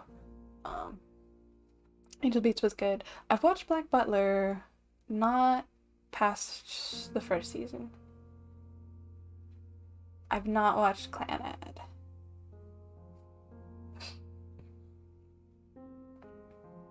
Yeah, The Day I Became a God is fun because it's a lot of it up front is like slice of life with like silly zany antics, and like the main girl character like can weirdly predict things and like gets things right.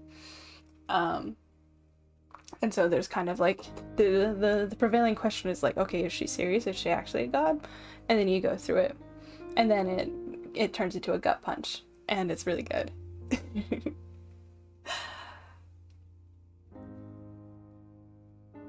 It takes like a hard turn like 2/3 of the way through, and then the rest is like resolving that. But I liked it. What else have I watched? I don't know if Castlevania counts. I didn't finish Castlevania. That's another one where I'm like, oh, I don't like gore, and then I watch Castlevania. I haven't watched the 3rd season, I think, of Castlevania. More like Heart Punch, yeah. Yeah. Yeah. I think I do enjoy anime that like it makes you feel good and then it rips you apart. But I always have to like be in the right mood for that, right? Like you need to be ready to be ripped into pieces. And when I'm not ready to be ripped into pieces, I just watch something silly and stupid like Ace Attorney. Ace Attorney is great. I have an Ace Attorney addiction. PTSD from Your Line Evil. See, I haven't watched that yet because I know I'll die. And I can't bring myself. I need to be in the mood. And I was like, am I in the mood to suffer today? I don't know. I'm too much of a baby to watch it. I need to. I know I need to, but I'm afraid. Have you guys watched A Silent Voice, I think is the movie? That's good. That's a gut punch.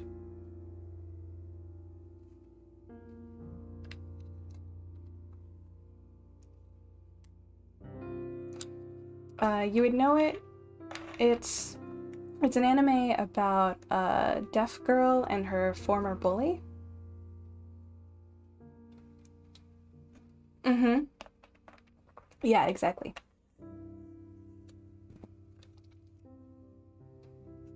Oh, you're right. Oh, the Yuffie scene. Oh.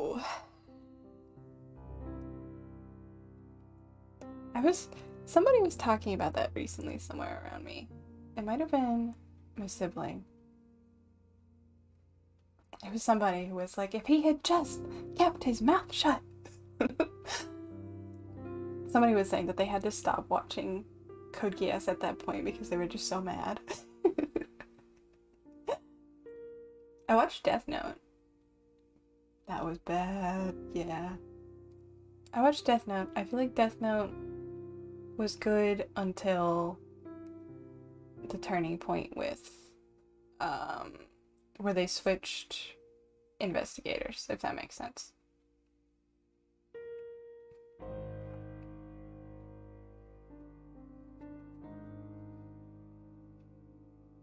Best plot twist, the Yuffie thing. Yeah, where he like suddenly realizes that, wait, your powers. Yeah. I like the way they wrote that in Code Geass, where like the consequences of his actions, like excuse me. Oh, goodness. Too much liquid. Too hydrated. Yeah, he's messing with powers he doesn't know anything about. And he's way too arrogant about it and way too confident about this power that isn't even really his. and then he learns his lesson in the worst way possible.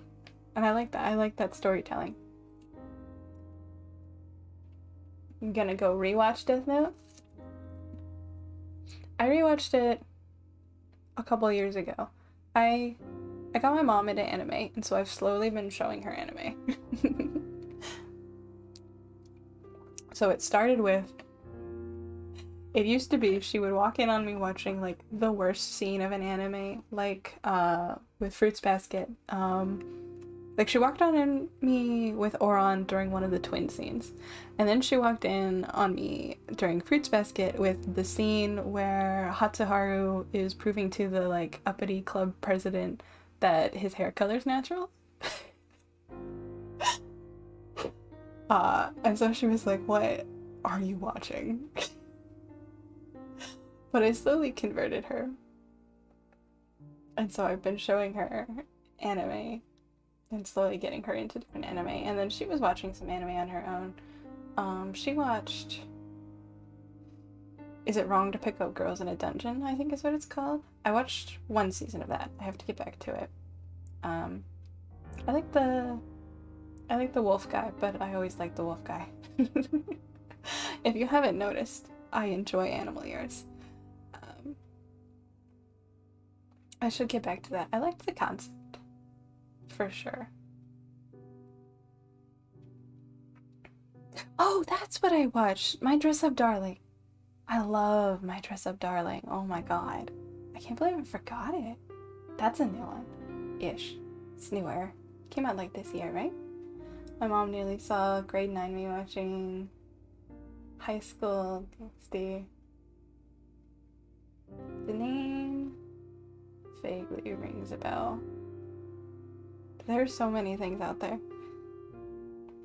My immediate thought is like a vampire anime, but I don't know if I'm correct or not.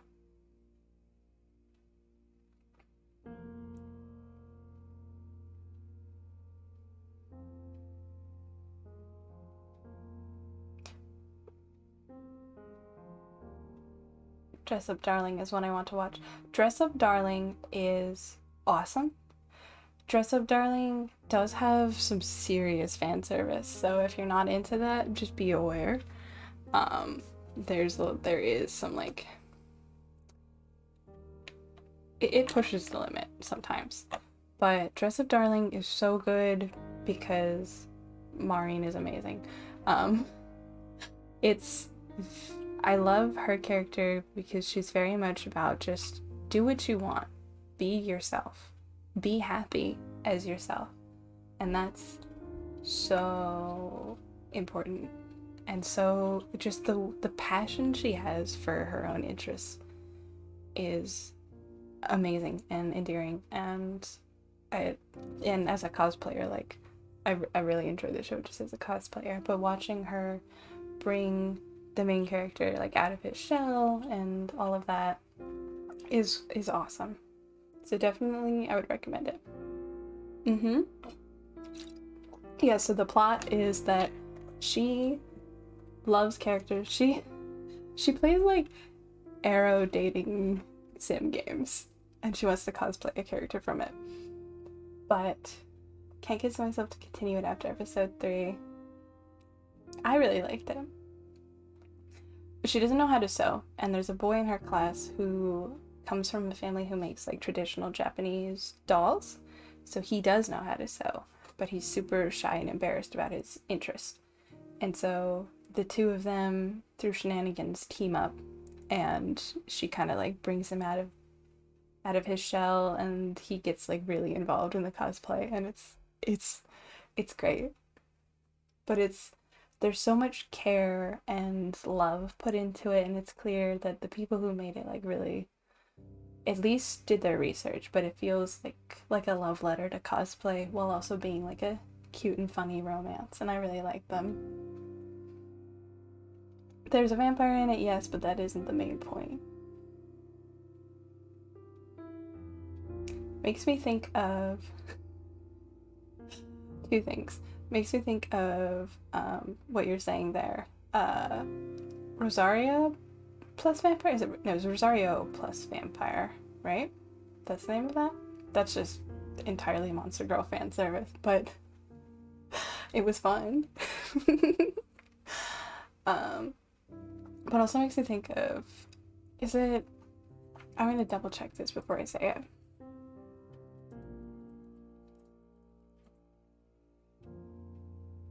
A Centaur's Life, that's it. That's another one that's weirdly fan servicey and a little uncomfortable sometimes, but also not for the faint of heart at all. Oh boy. Is it like violent? Or is it like hentai?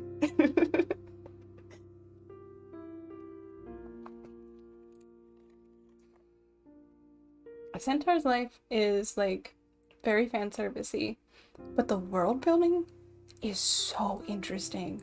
And like I want to show it to people because I want them to like nerd out about the world building with me. And I see. I want people to nerd out about the world building in A Centaur's Life with me. But there's literally a scene where people are like comparing nude bodies. So it is difficult to convince people that it's a good show and I like it for the world building and not that it's just, I'm just here for fan service, you know? I had one friend who had watched it independently of me, and we would both be like, I can't tell people I watch this, but I want to tell people to watch this.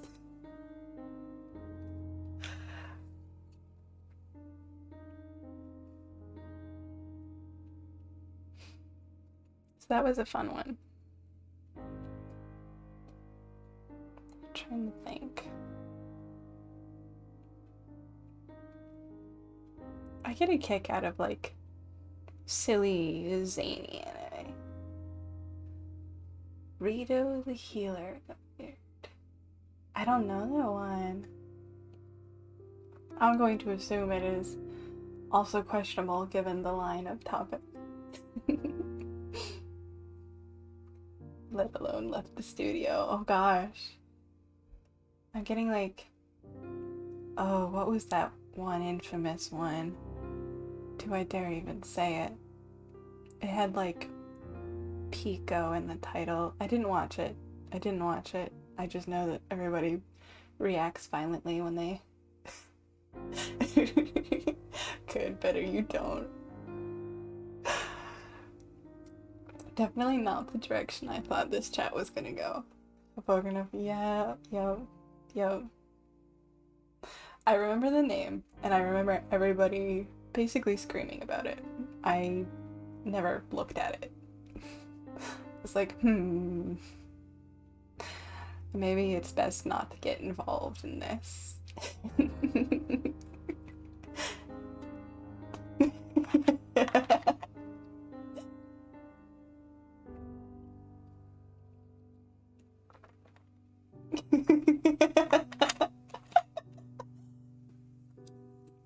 Yeah, that's the energy.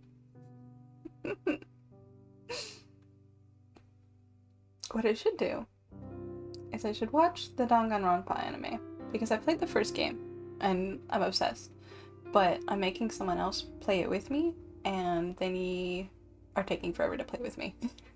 So I can't play the future ones, the like second and third game, because I have to play it with them, but they're not ready to play, so I must wait.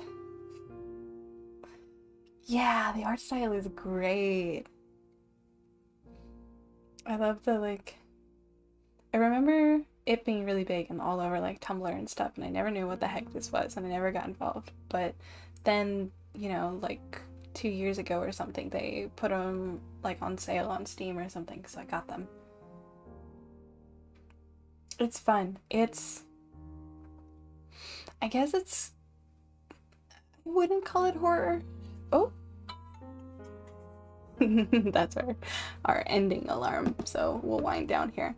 I wouldn't call it horror exactly. It's a bunch of high schoolers are trapped in the high school, and there are murders, and you have to solve the murders. So it's very Ace Attorney, and I enjoy the like murder solving.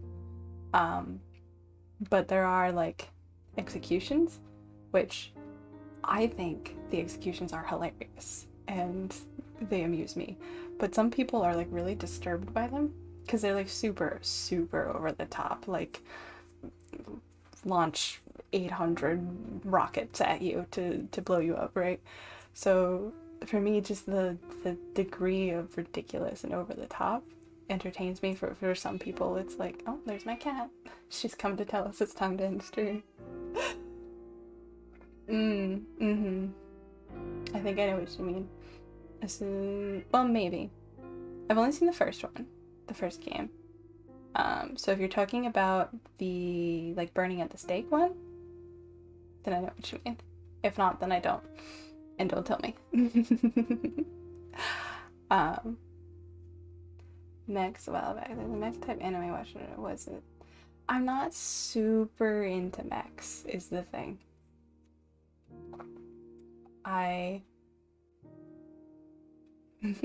Thank you very much, Yoshi. I enjoyed Code Geass, but I think I enjoyed it for the like political stuff going on and less so for the robots.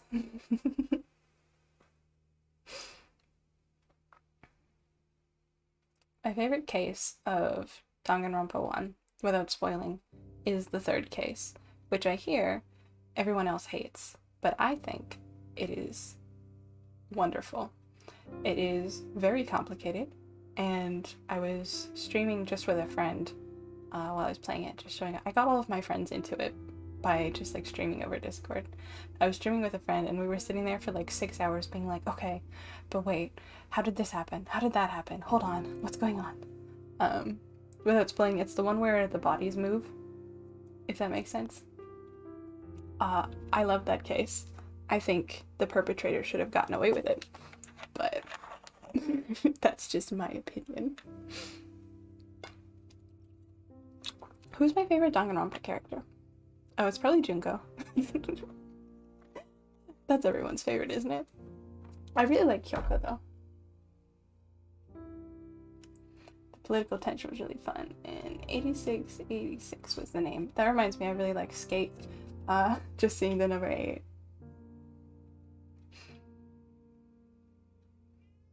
Meow.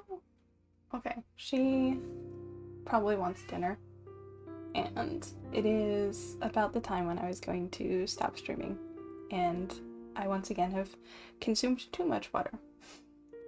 So I think I'm going to wind us out here, but thank you guys so much for coming and chatting with me and just kind of celebrating the new year. It's really nice to get to know you guys and to hang out and just like talk anime and video games. Yeah, for sure.